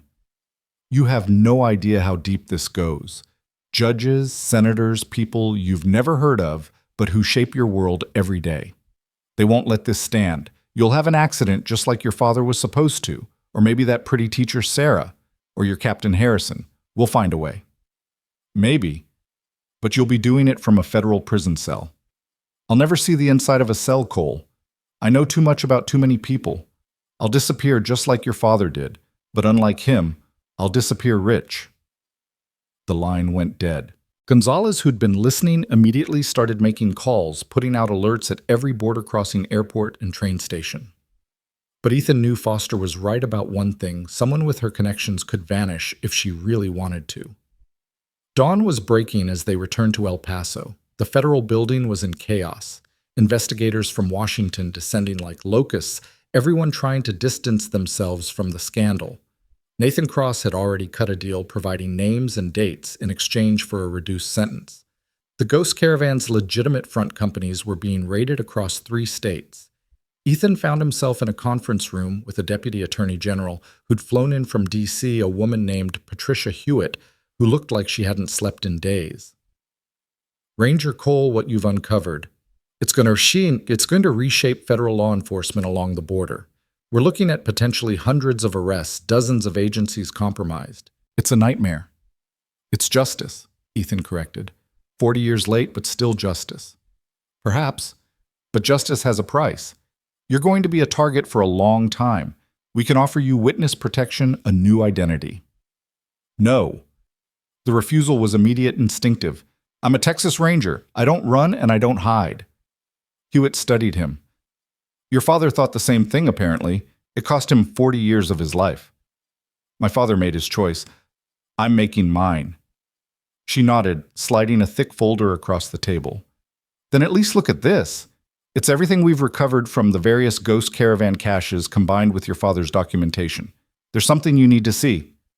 Ethan opened the folder, flipping through pages of evidence, photographs, transcripts. Then he stopped, staring at a photograph dated 1979. It showed a group of men at what looked like a ranch party. He recognized younger versions of several now prominent politicians, some cartel figures, and there in the background, barely visible, his father. But it was the man standing next to his father that made Ethan's blood run cold. Miguel Mendoza, Carlos's father. And they were shaking hands, both smiling. Your father wasn't just recruited by the Ghost Caravan, Hewitt said gently. He helped found it. He and Miguel Mendoza were partners, at least initially. The falling out came later when your father wanted to go legitimate and Mendoza wanted to expand into harder drugs. Ethan stared at the photo, his world tilting again. His father hadn't just been corrupted, he'd been one of the architects of the corruption. There's more, Hewitt continued. Financial records show that your father set aside money, a lot of money, in a trust. It's been sitting in a Cayman Islands bank for 40 years gathering interest. It's worth about $50 million now. Blood money. Money that could do a lot of good in the right hands. Your father apparently left instructions that if you ever learned the truth, the choice of what to do with it would be yours. $50 million. The profits of crime, of destroyed lives and poisoned communities, but also resources that could fund rehabilitation centers, support victims' families, rebuild what the Ghost Caravan had destroyed. His phone buzzed, a text from an unknown number, but he recognized the pattern, his father's old code. Something he'd taught Ethan as a boy for emergencies. Basement of Sacred Heart Hospital, room B12. Come alone. Ethan stood. I need some time to process this. Hewitt nodded. Take all the time you need. But Ranger Cole, be careful. Foster is still out there and she's desperate. A desperate person with her skills and connections is extremely dangerous. Sacred Heart. Hospital was old, mostly abandoned, scheduled for demolition next year. The basement was a maze of storage rooms and forgotten medical equipment. Room B12 was at the end of a long corridor, its door slightly ajar. Ethan entered carefully, hand on his weapon. The room was lit by a single battery-powered lantern throwing shadows across peeling walls. And there, sitting on a gurney, was William Cole, alive though barely. Blood soaked through improvised bandages, and his face was pale with pain and exhaustion. Dad. Ethan rushed forward, checking the wounds. 2 gunshots, one in the chest, one in the abdomen. You need a hospital. No hospitals, too many questions, too many ways for them to find me. William grimaced, pressing a hand to his chest. Besides, I've been dead for 40 years. Might as well make it official. Don't talk like that. Ethan pulled out his phone to call for help, but his father grabbed his wrist. Listen to me. There's not much time. Foster was just the latest Ultima Carta. There have been others, will be others. The Ghost Caravan isn't really about drugs or money. It's about power control. As long as there's a border, there will be those who profit from it. The money in the Caymans. You know about that? Good. Use it well. But Ethan, there's something else. The 17th cache, the one I never found. It's not evidence, it's names. A list of sleeper agents, people positioned throughout government waiting to be activated. Foster doesn't know about it, neither did Mendoza. Only the original founders knew. And you were one of them. William's eyes closed briefly, shame etched in every line of his face. My greatest sin and my only redemption. I know where it is, but I'll never make it there. You have to find it, destroy it. Those people on the list, some are innocent now, recruited but never activated. Exposing them would destroy lives unnecessarily. Or we could use it to prevent another Ghost Caravan from rising. That's your choice to make. But sun power corrupts. Even the power to fight corruption. Don't become what you're fighting. He pulled out a folded paper, hands shaking. The location. And Ethan, I'm sorry. For everything. For the lies, the abandonment, the legacy I've left you. I thought I was protecting you, but I was just protecting myself. Dad. But William's eyes had closed, his breathing becoming shallow. Ethan called 911, gave the location, then sat with his father as they waited. William Cole died just as the paramedics arrived 40 years after his first supposed death. They found Ethan sitting beside the body, the location of the 17th cache clutched in his hand. The paramedics wanted to take him too, check him for shock, but he waved them off. There was still work to do. The location was surprising underneath the Alamo of all places. The irony wasn't lost on Ethan, a symbol of Texas independence and sacrifice hiding the state's darkest secret. It took him 3 days to arrange access using his ranger credentials and calling in favors. He went at night alone despite Gonzalez's protests. The cache was exactly where his father had said, in a maintenance tunnel that predated the modern restoration, behind a wall that looked solid but swung open when the right stones were pressed. Inside a metal box smaller than the others containing a single leather journal. Ethan sat in that tunnel for an hour, reading by flashlight. The names were all there: judges, police chiefs, border patrol officers, FBI agents, DEA agents, prosecutors, even 2 state senators. Some he recognized as current officials, others had retired or died. Beside each name were details when recruited, what leverage was used, what they'd been asked to do. Some had never been activated at all, recruited as insurance but never used. They'd lived their entire careers honestly, never knowing they were one phone call away from becoming corrupt. Others had been used sparingly, a single favorable ruling, one overlooked shipment, then nothing for years. The smart thing would be to turn it over to Hewitt, let justice take its course. But as he read, Ethan thought about consequences. A judge who'd made one bad ruling 20 years ago, but had since become a champion of criminal justice reform. A border patrol agent who'd let one shipment through to pay for his daughter's cancer treatment, then spent the next decade refusing all other approaches. His phone rang. Gonzalez. We found Foster. She's dead, Cole. Shot execution style at a motel in Juarez. The cartel doesn't tolerate failure. So Foster had paid the ultimate price for her choices. But the system that created her, that corrupted her, remained. There's something else, Gonzalez continued. Sarah Ashford is asking for you. She's stable. Doctors say she'll make a full recovery. But she says she needs to tell you something important. Ethan made his decision. He photographed every page of the journal, encrypted the files, and sent them to 3 different secure servers. Insurance, like his father had taught him. Then he took the original journal and burned it in a metal trash can, watching 40 years of potential blackmail turn to ash. At the hospital, Sarah was awake, alert despite the pain medications. Her shoulder was heavily bandaged, arm in a sling, but her eyes were clear. They told me about your father, she said softly. I'm sorry. He made his choices. We all do. Ethan sat beside her bed. What did you need to tell me? My grandfather's records, there's more I didn't share. More recent stuff. The Ghost Caravan was planning something big. Something they called La Resurrección. The resurrection. Foster was part of it, but she wasn't leading it. Who is? I don't know. But whoever it is, they're still out there. And with Foster dead, they'll be looking for someone to take her place. Someone with access authority, a clean record.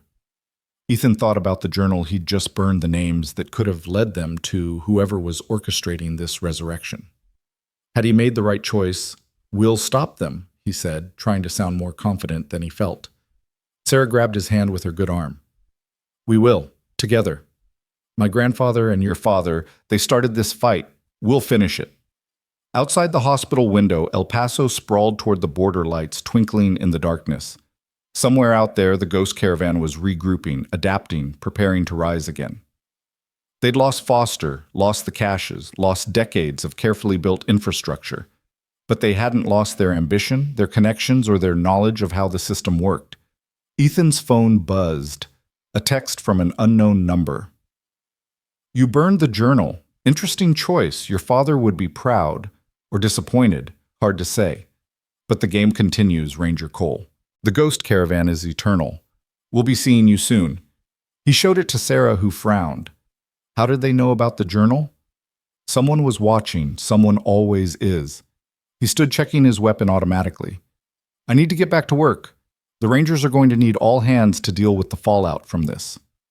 "Be careful, Ethan. We've hurt them, but wounded animals are the most dangerous." As he left the hospital, Ethan thought about the cycles of corruption, how they seemed to repeat endlessly. His father had tried to break the cycle by disappearing, becoming a ghost. Foster had embraced it, becoming the very thing she was supposed to fight. And now it was his turn to choose. The $50 million in the Caymans could fund a new task force completely independent, answerable only to the law. Or it could be returned to the communities the Ghost Caravan had devastated. Or it could sit there gathering interest, waiting for the next generation to decide its fate. His phone rang. Captain Harrison. "Cole, where the hell are you? I've got Washington breathing down my neck, media camping outside, and about 1,000 reports to file." "On my way, Captain." "Good. And Cole, good work. Your father would be proud." Everyone kept saying that, but Ethan wondered if it was true. William Cole had been many things criminal ghost vigilante father. Proud maybe. But more likely, he'd have understood that the fight against corruption was never really won, just fought to a temporary standstill. As Ethan drove through the pre-dawn darkness back to Ranger headquarters, he made a mental list. The Ghost Caravan's front companies needed to be investigated. The officials named in the recovered documents needed to be arrested or cleared. Sarah's information about La Resurrección needed to be followed up. And somewhere someone was planning the next move in a game that had been going on for 40 years. His phone buzzed one more time. This time it was a photo Dakota, his horse, standing in a veterinary recovery stall, her wound healing cleanly. The vet had included a note, "She's tough like her owner, should be ready to ride again in a month." That more than anything gave him hope. If Dakota could survive being shot, if Sarah could survive her family's dark legacy, if the truth could survive 40 years of burial, then maybe, just maybe, justice could survive too. The sun was rising as he pulled into Ranger headquarters, painting the desert in shades of gold and red. The same desert that had hidden the Ghost Caravan's secrets for so long. But deserts, Ethan had learned, were patient. They kept secrets, yes, but they also eventually revealed them.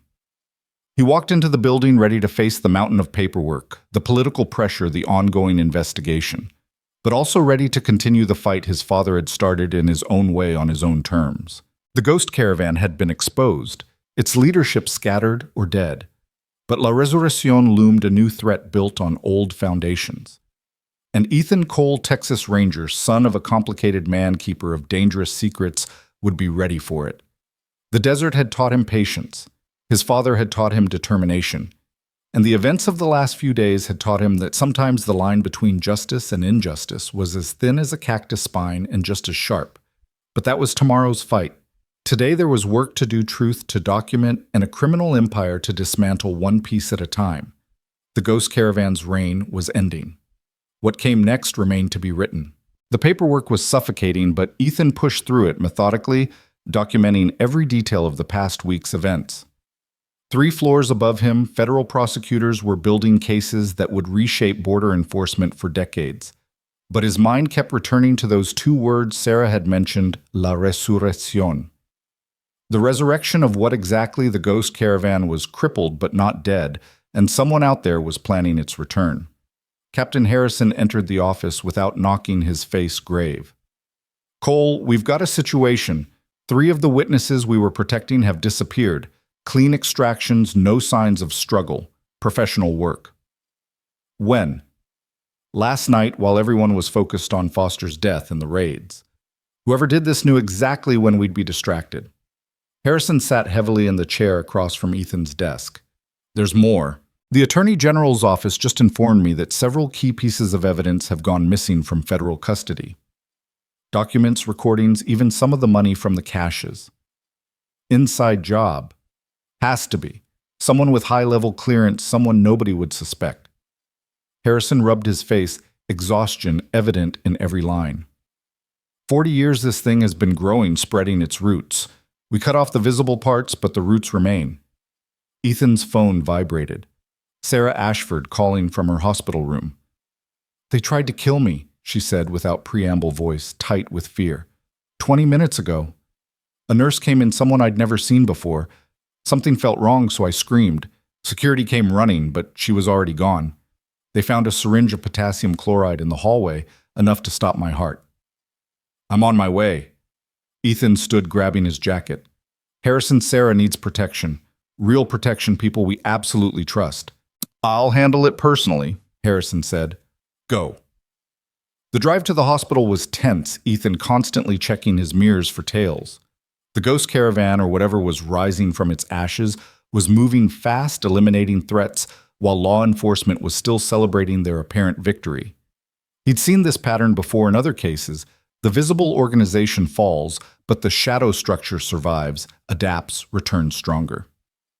Sarah was in a different room when he arrived, surrounded by Texas Rangers he knew personally. She looked pale, but determined, her good hand clutching a tablet computer. I've been going through more of my grandfather's files, she said as soon as she saw him. The ones I uploaded to the cloud before they burned my house. Look at this. She showed him a scanned document, a contract dated just 6 months ago, recent, long after her grandfather's death. It was signed by someone using the code name Phoenix. Phoenix authorized payments to 14 different officials, all in the last year. My grandfather was tracking this even after he retired, even while he was dying. He knew something big was coming. Ethan studied the document. The payments were substantial, each one precisely calculated, noting services to be rendered. Border patrol schedules. DEA raid plans, judicial calendar manipulations. Someone was buying a clear path for a massive operation. There's a pattern, Sarah continued, her teacher's instinct for analysis showing through. All these payments, all these corrupted officials, they're concentrated along a specific corridor from Juarez to Houston, like someone's preparing a highway. For what? That's what we need to find out. She pulled up another file. But there's something else. My grandfather made a note about Phoenix. He said, the bird rises from ashes, but it was never truly dead. Look for the one who survived when all others fell. Someone who survived when all others fell. Ethan thought about everyone involved in the Ghost Caravan investigation, everyone who'd been exposed or arrested or killed, who was left standing. His phone rang. Gonzalez. Cole, you need to see this. We just raided one of the Ghost Caravan's warehouses, one that Foster's records led us to. It's empty, but there's something painted on the wall. A message. What kind of message? You need to see it yourself. I'm sending you the location. The warehouse was on the industrial outskirts of El Paso, a massive structure that could hold dozens of shipping containers. DEA agents swarmed the place, but Gonzalez led him directly to the far wall. Painted in red in letters 10 feet tall was a single line, "The son shall complete the father's work." Below it was a date, tomorrow's date, and GPS coordinates. Ethan recognized the coordinates immediately. They led to the exact spot where he'd found the first cactus, where this had all began. Someone was calling him out, challenging him to return to where it started. It's a trap, Gonzalez said. Obviously a trap. Yes, Ethan agreed. But trap for what purpose? To kill me. They could do that anywhere. No, this is something else. This is about completing something. He thought about his father's words about cycles of corruption, about sons paying for father's sins. Someone knew more about his family's connection to the Ghost Caravan than he'd revealed. Someone who'd been watching, waiting, planning. I'm going, he said. Like hell you are. Not alone. They want me alone. The message is clear. This is between me and them about my father's legacy. He looked at the painted words again. But you're right. I won't go completely alone. Set up a perimeter far enough away that they won't detect you, but close enough to respond if needed. That night, Ethan couldn't sleep. He sat in his apartment going through his father's old things items he'd kept in storage since his mother's death. Photos, citations, his father's ranger badge, and at the bottom of the box something he'd never noticed before, a second journal hidden beneath the box's false bottom. This journal was different from the evidence his father had compiled. This was personal, a diary of William Cole's transformation from idealistic young ranger to corrupt conspirator to ghost seeking redemption. The entries were painful to read, full of self-recrimination and justification in equal measure. One entry stood out, dated just before his supposed death. Miguel Mendoza and I created a monster we couldn't control. But there was a third partner one whose name we never spoke, whose face we never saw.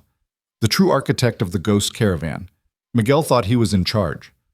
I thought I was the inside man, but we were both puppets. This third partner, they're the real power. And they're untouchable because they're already dead, at least officially. Already dead officially. Like his father had been for 40 years. Someone else who'd faked their death disappeared into the shadows, pulling strings from the darkness. Dawn came too soon. Ethan drove out to the coordinates alone, though he knew Gonzalez's team was positioning themselves in the surrounding area. The mutilated saguaro still stood where he'd found it, a monument to secrets revealed. But now there was something new, a figure standing beside it wearing a wide-brimmed hat that obscured their face. Ethan approached carefully, hand near his weapon. The figure didn't move until he was 20 feet away, then slowly raised their head. The face was older, weathered by years and sun, but unmistakable. Ethan found himself looking at someone he'd seen in photographs, someone who'd supposedly died in a cartel shootout in 1985. "Hello, Ethan," said Miguel Mendoza, Carlos's father, and his own father's former partner. "I've been waiting 40 years for this moment. You're supposed to be dead. So is your father. Death, we learned, was excellent cover for our real work." Miguel smiled, a cold expression that never reached his eyes. "William and I, we didn't just fake our deaths to escape the cartel. We faked them to become the cartel. To run it from the shadows, invisible, untouchable. My father spent 40 years fighting the Ghost Caravan. Did he spend 40 years eliminating our competition, removing unstable elements like Foster and my son Carlos, consolidating power? Think Ethan. Every cache he found, every piece of evidence he gathered, it only exposed our enemies, never the core operation." Ethan's mind raced, reviewing everything he'd learned. It was possible, horrifyingly possible. His father hadn't been seeking redemption, he'd been playing a longer, deeper game. "You're lying." Miguel pulled out a phone, showed him a video. It was his father, clearly recent, given his aged appearance, sitting with Miguel at a table covered in money and drugs. "This was taken 3 days ago," Miguel said. 2 hours before he met you in that warehouse. He's not dead, Ethan. That body in the hospital, a homeless man, similar height and build. Your father is very much alive, and he's waiting for you to make a choice." "What choice?" "The same one he made, the same one I made.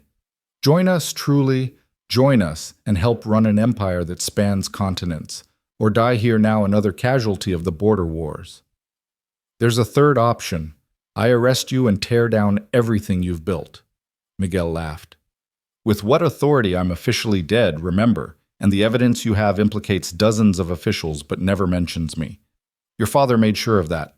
Every document he provided, every trail he left, it all leads away from us, not toward us." Mom. A sound in the distance, vehicles approaching. Not Gonzalez's team, they were maintaining distance. These were coming from the south, from Mexico. "My insurance," Miguel said casually. 30 men heavily armed. Your DEA friends are good, but not that good. So choose quickly. Join us, or watch everyone you care about die.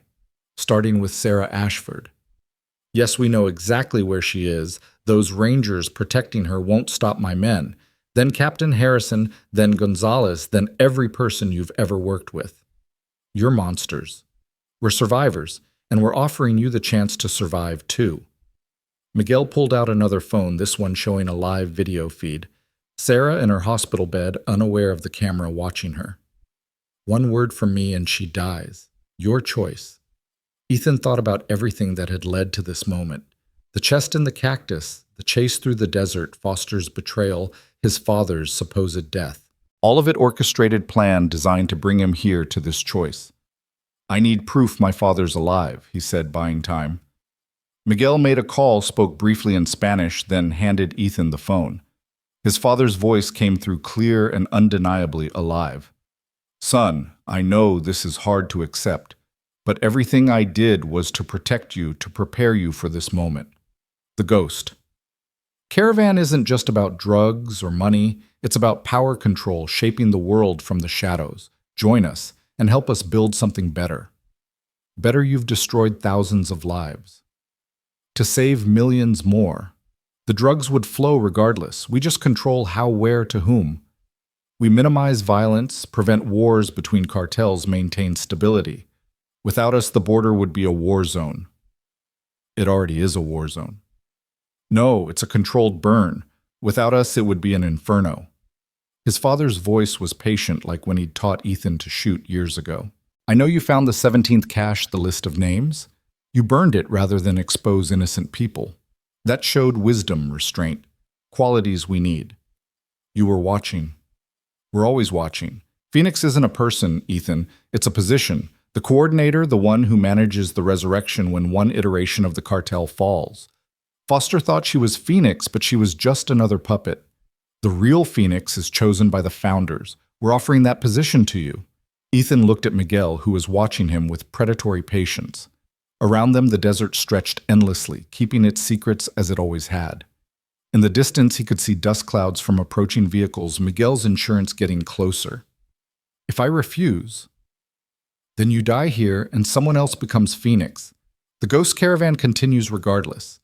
But everyone you've involved, Sarah, Gonzalez, Harrison, they all die too, slowly, painfully, as examples to others who might challenge us. It was an impossible choice, the kind his father had apparently faced 40 years ago. Join the corruption or watch innocents die. Become the monster or let the monster destroy everything you care about. But Ethan had something his father hadn't: 40 years of lessons learned, patterns observed, mistakes documented. I need time to think, he said. You have 2 minutes before my men arrive, Miguel replied. Decide. Ethan pulled out his phone, ostensibly checking messages, but actually activating an app he'd installed days ago, a dead man's switch connected to the encrypted files he'd made of the 17th cache.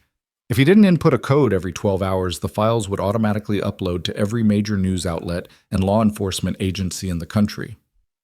I'll join you, he said, watching Miguel's face carefully. But on my terms. You're hardly in a position to negotiate. I am, though. See, I didn't burn the only copy of that journal.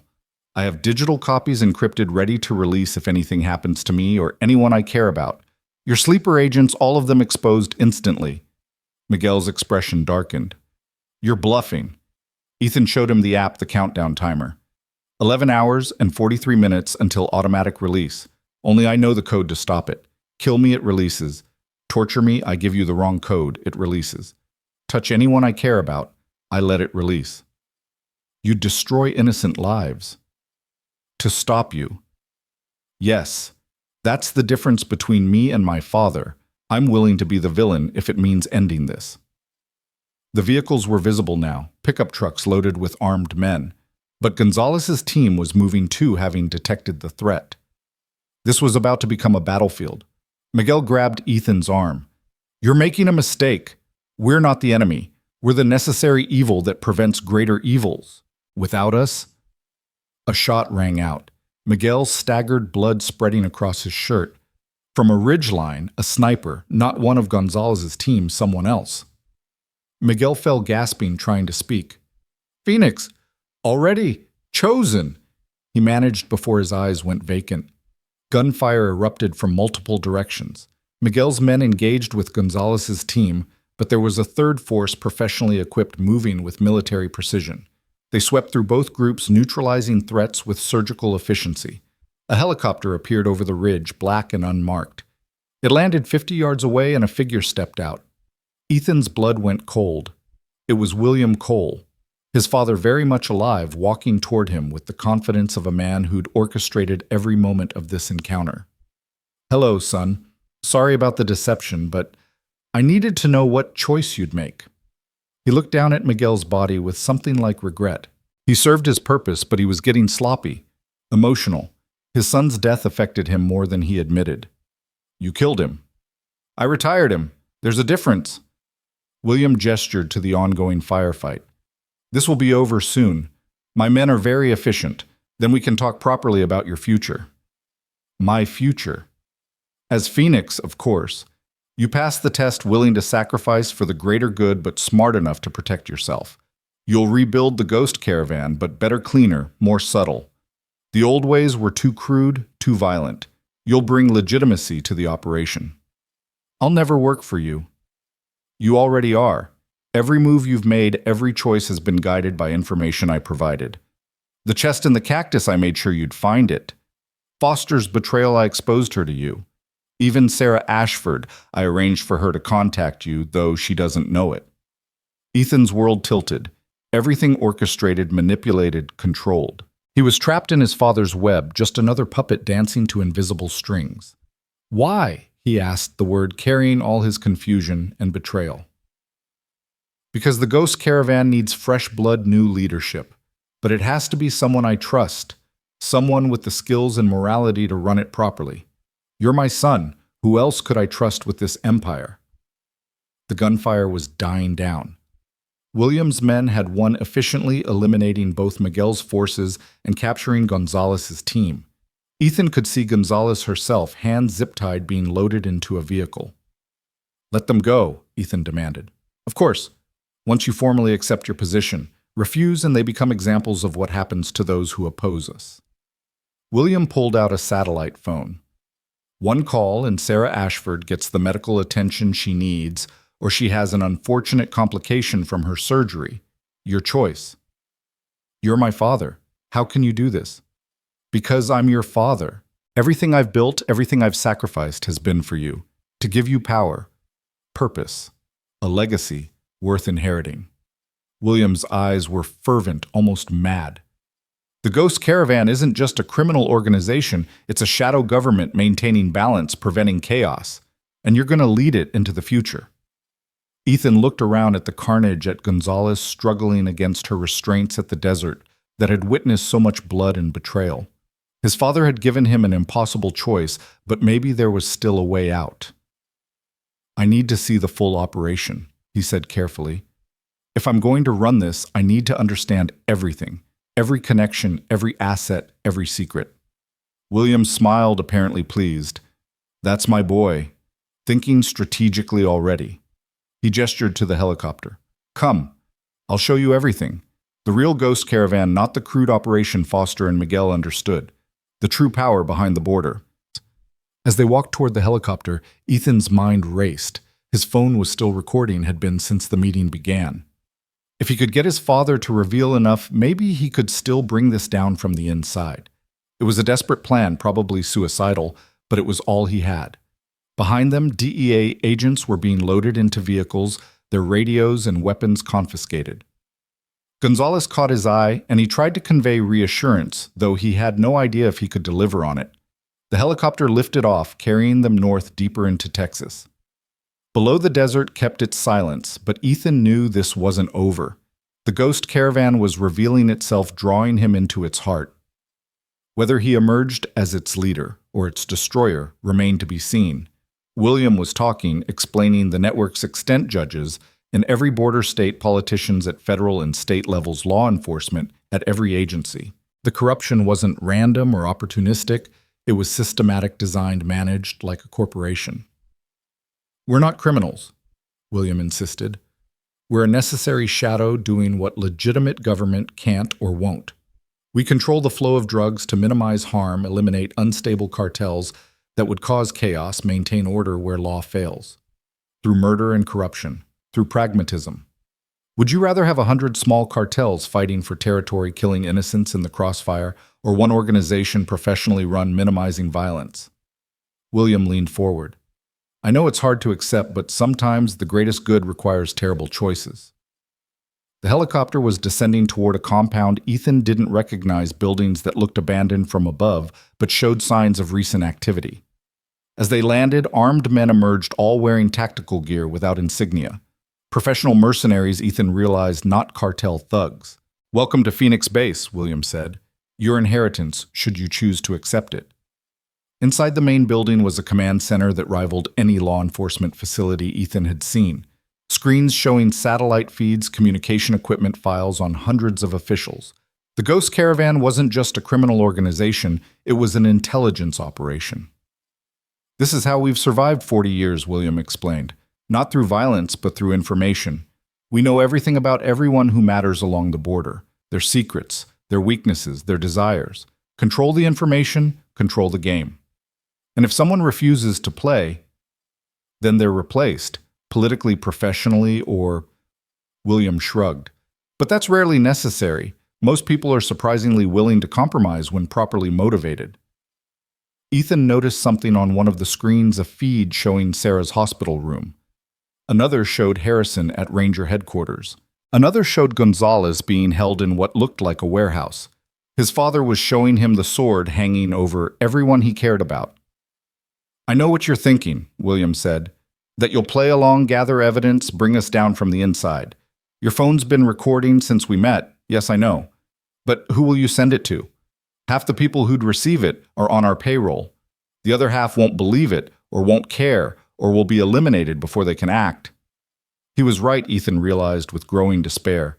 The corruption was too deep, too systemic. It wasn't a tumor that could be cut out. It was cancer that had metastasized throughout the body of law enforcement.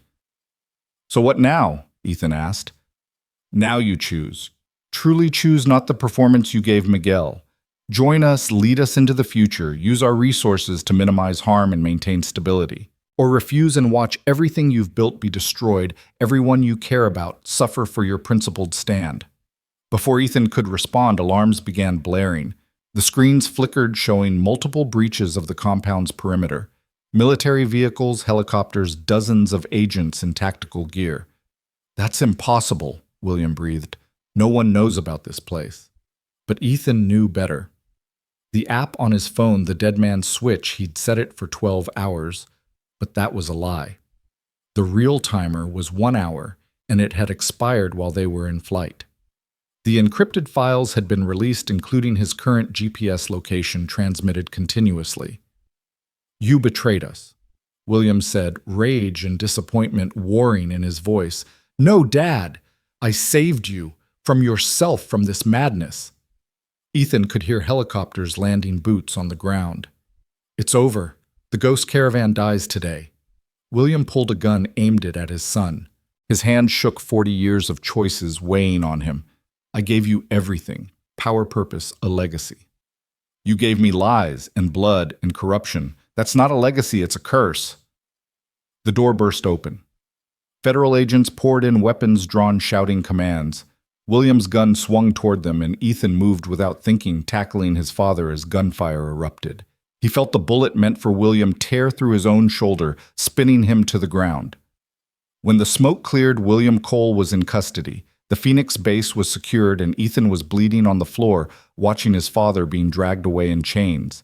Their eyes met one last time, and Ethan saw something break in the old man's gaze. Not his spirit, but his delusion that what he'd built was righteous. The medical helicopter's rotors thundered overhead as Ethan drifted in and out of consciousness, his shoulder burning with each heartbeat. Through the haze of morphine, he could hear voices: Gonzalez arguing with federal marshals about jurisdiction, someone mentioning that William Cole was already being processed at a black site for interrogation. The Ghost Caravan's 40-year reign was ending not with a war, but with paperwork, handcuffs, and the methodical dismantling of a shadow empire. When Ethan woke fully, he was in a military hospital in San Antonio, machines beeping around him, his shoulder immobilized and bandaged. Sarah Ashford sat in a chair beside his bed, her own arm still in a sling, reading from a tablet. "Welcome back," she said, noticing his open eyes. "You've been out for 18 hours. The doctor said the bullet missed anything vital, but you lost a lot of blood." "My father. In federal custody. He's cooperating fully, apparently. Trading information for, well, not freedom, but maybe a cell with a window." Sarah set down the tablet. "Ethan, what you did releasing those files, bringing down the entire network, it was incredible and insane. It was necessary." He tried to sit up, winced, gave up. "How bad is the damage to law enforcement? I mean, how many were dirty? Hundreds, maybe more. They're still sorting through the data from Phoenix Base. 3 federal judges have already been arrested, 12 state representatives, countless local officials. It's..." She paused, searching for words. "It's like pulling a thread and having the entire fabric come apart." The door opened and Captain Harrison entered, looking older than Ethan had ever seen him. "Cole, hell of a thing you did. Hell of a thing." He sat heavily in another chair. "Your father's testimony is devastating. He's naming names going back to the 70s. Half my career has been spent working alongside people who were secretly on the cartel's payroll. You weren't, Ethan said. It wasn't a question he'd seen the files. No, but not for lack of them trying. They approached me 15 years ago. I turned them down, thought that was the end of it. Now I find out they just worked around me using my own subordinates to feed them information. Harrison's jaw clenched. 20 years of cases I need to review now, wondering which ones were compromised. Gonzalez arrived an hour later, bringing news from the outside world. It's chaos out there. Media's calling it the largest corruption scandal in U.S. history. The Attorney General has appointed a special prosecutor, someone from Maine, with no connections to border enforcement. They're talking about rebuilding entire agencies from scratch. And the cartels, Ethan asked. With the Ghost Caravan gone, there'll be a power vacuum. Already starting, 3 shootouts in Juarez just last night. DEA estimates we'll see a 20% spike in violence over the next month as smaller groups fight for territory. Gonzalez's expression was grim. Your father was right about one thing: the Ghost Caravan did keep the peace in their own twisted way. Through murder and corruption. Yes, but now we get to see what happens without them. And it won't be pretty. Over the next days, as Ethan recovered the full scope of the Ghost Caravan's influence became clear. They hadn't just corrupted law enforcement, they'd infiltrated hospitals, schools, businesses. The organization had become a parallel government, taxing through extortion, providing services through corruption, maintaining order through violence. William Cole's testimony was meticulous and devastating. From his hospital bed, Ethan watched news footage of his father in an orange jumpsuit, chains on his wrists and ankles, calmly describing 40 years of criminal enterprise. The man showed no emotion, as if he were giving a business presentation rather than confessing to hundreds of crimes. On the 4th day, a federal prosecutor named Amanda Chen came to see Ethan.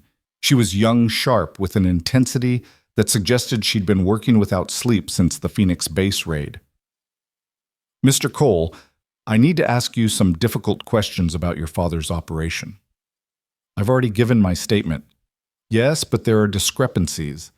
Your father claims you were meant to inherit the entire network, that he'd been grooming you for years without your knowledge. He says every major case you worked was somehow connected to the Ghost Caravan, either cleaning up their competition or eliminating unstable elements. Ethan felt sick. That's not possible. I chose my own cases. Did you? Who assigned you to track those smugglers that led you to the Cactus? Who suggested you work with Agent Foster? Who made sure you were in the right place at the right time to uncover each piece of evidence? The implications were staggering. His entire career possibly orchestrated, every success potentially arranged, every choice possibly an illusion. I need to review your cases, Chen continued, all of them. We need to determine which were legitimate law enforcement and which were something else. You think I was complicit? I think you were a tool, Mr. Cole. The question is whether you were a knowing or unknowing one. After she left, Ethan lay staring at the ceiling, questioning everything. Had his father really manipulated his entire life? Had every arrest, every case been part of some larger plan? The thought was paralyzing. Sarah returned that evening with a box of documents. I've been researching, she said. Looking into your cases, cross-referencing with my grandfather's notes and your father's testimony. You need to see this. She spread papers across his bed case files, arrest records, newspaper clippings. Look at the pattern. Every major case you worked that involved the Ghost Caravan, you were given key information by confidential informants. Always different CIs, but the information was always perfectly accurate, always led to significant arrests. Good police work. Or a father ensuring his son's success. Ethan, he was feeding you victories, building your reputation, establishing you as a hero, all to prepare you for taking over. She pulled out a specific file. This case from 5 years ago, you arrested a major arms dealer. But according to your father's testimony, that dealer was competition to the Ghost Caravan's gun-running operation. I was doing their dirty work without knowing it. Yes, but also no. Sarah's expression softened. You still saved lives. You still stopped criminals. The fact that it also served your father's agenda doesn't negate the good you did. A knock at the door interrupted them. Harrison entered with someone Ethan didn't recognize, a tall black woman in a crisp suit radiating authority. Ranger Cole, I'm Deputy Director Patricia Williams, Department of Justice. I'm overseeing the Ghost Caravan investigation. She didn't offer to shake hands all business. We have a problem. Your father has stopped cooperating, says he'll only continue if he can speak with you. No, Ethan said immediately. I understand your reluctance, but he has information about active operations, ongoing threats. Lives are at stake. He's manipulating you. It's what he does. Perhaps, but we need that information. And frankly, Mr. Cole, your cooperation would go a long way toward clearing up questions about your own involvement. The threat was subtle but clear. Play along or be investigated as a potential conspirator. 2 days later, Ethan was transported under heavy guard to a federal facility outside Austin. The security was overwhelming, multiple checkpoints, armed guards, electronic surveillance. William Cole was considered one of the most dangerous criminals in custody, not for his physical threat, but for his knowledge and connections. The meeting room was sterile white walls and fluorescent lights. William sat shackled to a metal table looking smaller than Ethan remembered, older, diminished. But his eyes were still sharp, still calculating. Son, he said simply, don't call me that. You lost that right. I never lost it. Everything I did. Save it for your memoir. William says you have information about active operations. Talk. William studied him, perhaps seeing the walls Ethan had erected the emotional distance. There are 17 cells still operational, sleeper units waiting for activation. They don't know the Ghost Caravan has fallen. They're operating on standing orders, continuing their missions. What missions? Various. Drug shipments, weapons movement, human trafficking in some cases. But there's one that's critical. In 3 days, they're moving something special across the border. Something that could destabilize the entire Southwest. What? Information. Detailed files on every undercover agent operating in Mexican cartels. CIA, DEA, FBI, even some military intelligence. The Ghost Caravan collected this information over decades, insurance against government interference. If it reaches the cartels, every undercover agent dies, Ethan finished. Where's the handoff? I'll tell you, but I want something in return. You're in no position to negotiate. I'm in the only position that matters. I have information you need. William leaned forward as much as his shackles allowed. I want you to understand something, Ethan. The Ghost Caravan wasn't evil, it was necessary. Without it, without something like it, the border will become a war zone. It already was a war zone, you just controlled who died. Exactly. We controlled it, managed it, minimized it. Now it's chaos. The death toll has already tripled since our network fell. Innocent people caught in crossfire between competing cartels. Is that justice? Ethan wanted to argue, but the words stuck in his throat. He'd seen the reports, the spike in violence as smaller cartels fought to fill the power vacuum. His father's prediction was coming true. The handoff, he repeated. Where? William smiled, knowing he'd scored a point. There's an old mission, San Elizario, 20 miles southeast of El Paso. Midnight, 3 days from now. But it's a trap. They know law enforcement might be coming. They'll have counter-surveillance, escape routes, heavy weapons. Going in force will result in a bloodbath. Then how do we stop it? You don't, I do. William's eyes gleamed. Let me out temporarily supervised. I'll make contact call off the operation, retrieve the files. I still have authority with these cells. They don't know I've been captured. Absolutely not. Then those agents die. Their blood on your hands, not mine. The meeting ended there, Ethan walking out despite William's calls after him. But the seed was planted. 17 undercover agents, maybe more, their lives hanging in the balance. Could he let them die to spite his father? Back at the hospital, recovering from his wound, Ethan found himself surrounded by representatives from various agencies, all wanting information, guidance, anything that could help them navigate the chaos the Ghost Caravan's fall had created. The corruption was so widespread that no one knew who to trust. Paranoia was rampant. Sarah remained a constant presence, working through her grandfather's documents, finding more connections, more corruption. It goes back further than we thought, she told him one evening. The Ghost Caravan wasn't the beginning, it was evolution. There have always been organizations controlling the border all the way back to the Wild West. They just changed names, faces, methods. So we destroyed one version and another will rise. Unless we change the system itself. The corruption exists because the system allows it, encourages it, maybe even requires it. She showed him economic analyses, sociological studies. As long as there's prohibition, there will be smuggling. As long as there's smuggling, there will be corruption. You're saying we can't win. I'm saying we're fighting the wrong war. Your father in his twisted way understood that. He didn't try to stop the flow, he tried to control it. That night, Ethan couldn't sleep. His shoulder ached, but it was his mind that wouldn't rest. In 2 days, 17 agents would die unless he acted. The official channels were compromised, riddled with Ghost Caravan sympathizers, or simply paralyzed by suspicion. If he wanted to save those agents, he'd have to work outside the system. He made his decision at dawn, calling Gonzalez from a burner phone. I need your help, off the books. Cole, you're supposed to be recovering. 17 undercover agents are going to die in 48 hours unless we act. I know where and when, but it's a trap. How do you know this? My father, and before you say it, yes, it could be manipulation, but can we risk 17 lives on that chance?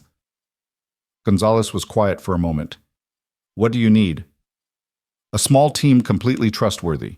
We go in quiet, secure the files before the handoff. That's suicide with a small team. Not if we're smart about it.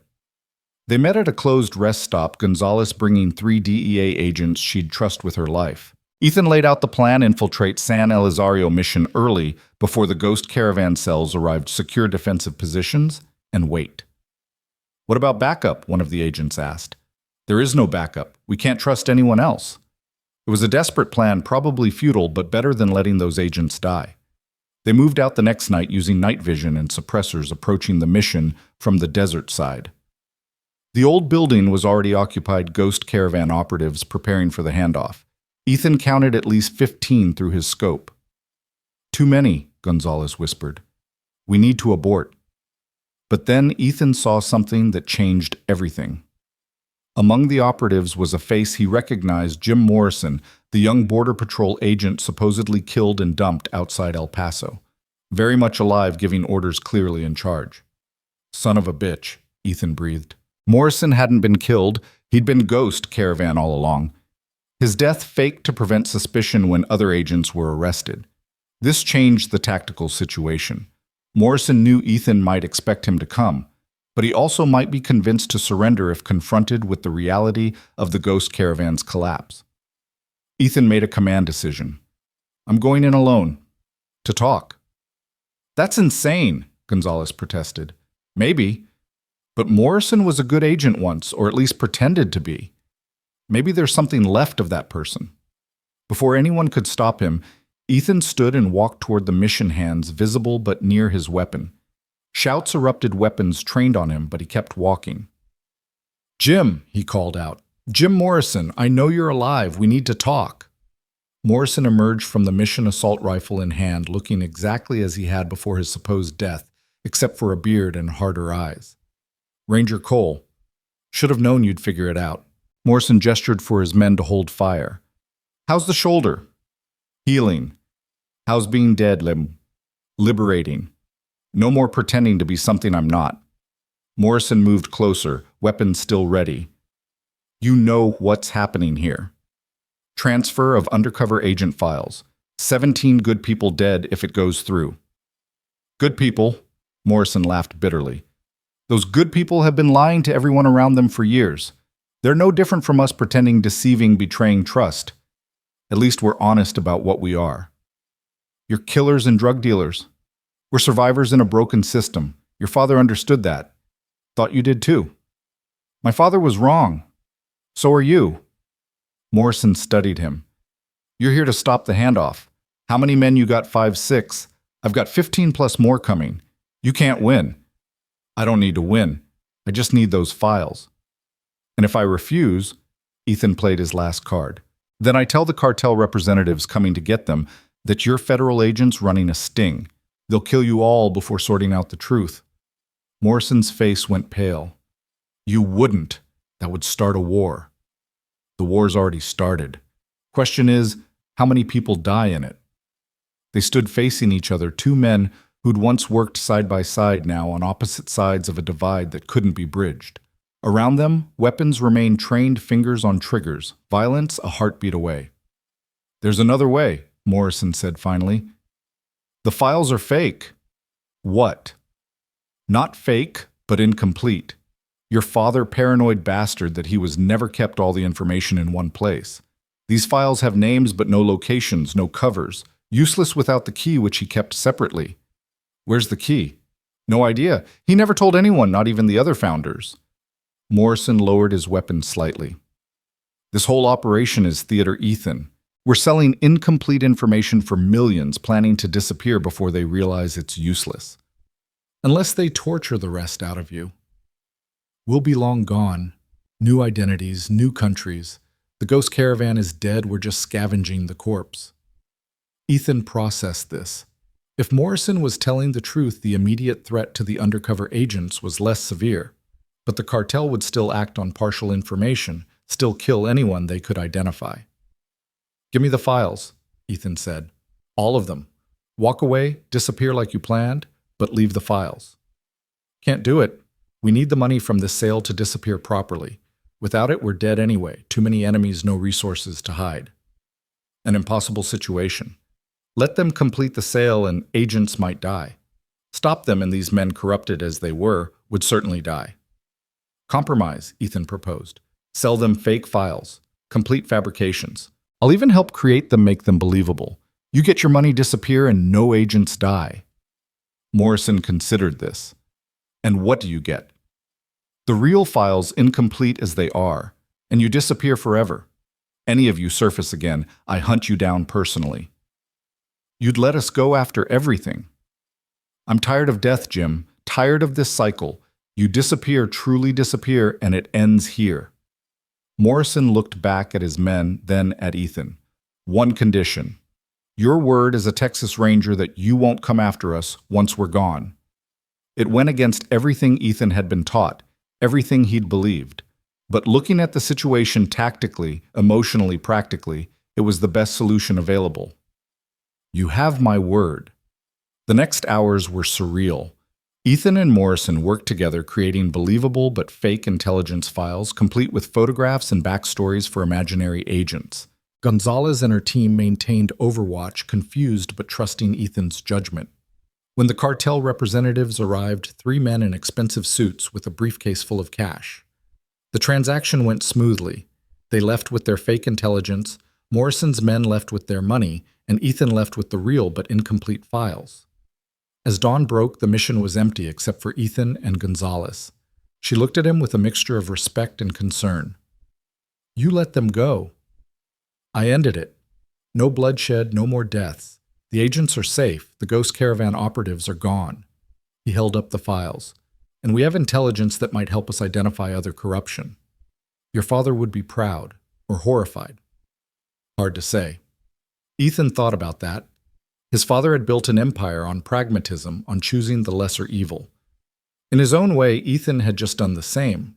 The realization was troubling. His phone rang. Deputy Director Williams. "Cole, your father's escaped." The words hit like a physical blow. "What, how?" "During a transfer. Professional extraction inside help. He's gone along with several terabytes of data from our servers.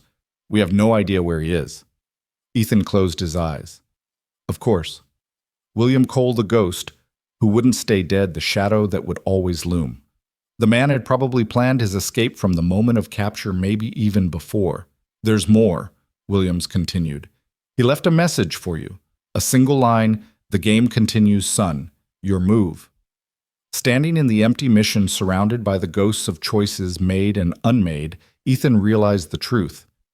The Ghost Caravan was dead, but what it represented, the eternal struggle between law and crime order, and chaos, pragmatism, and principle, would continue.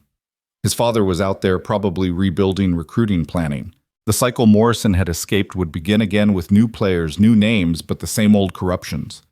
"What will you do?" Gonzalez asked.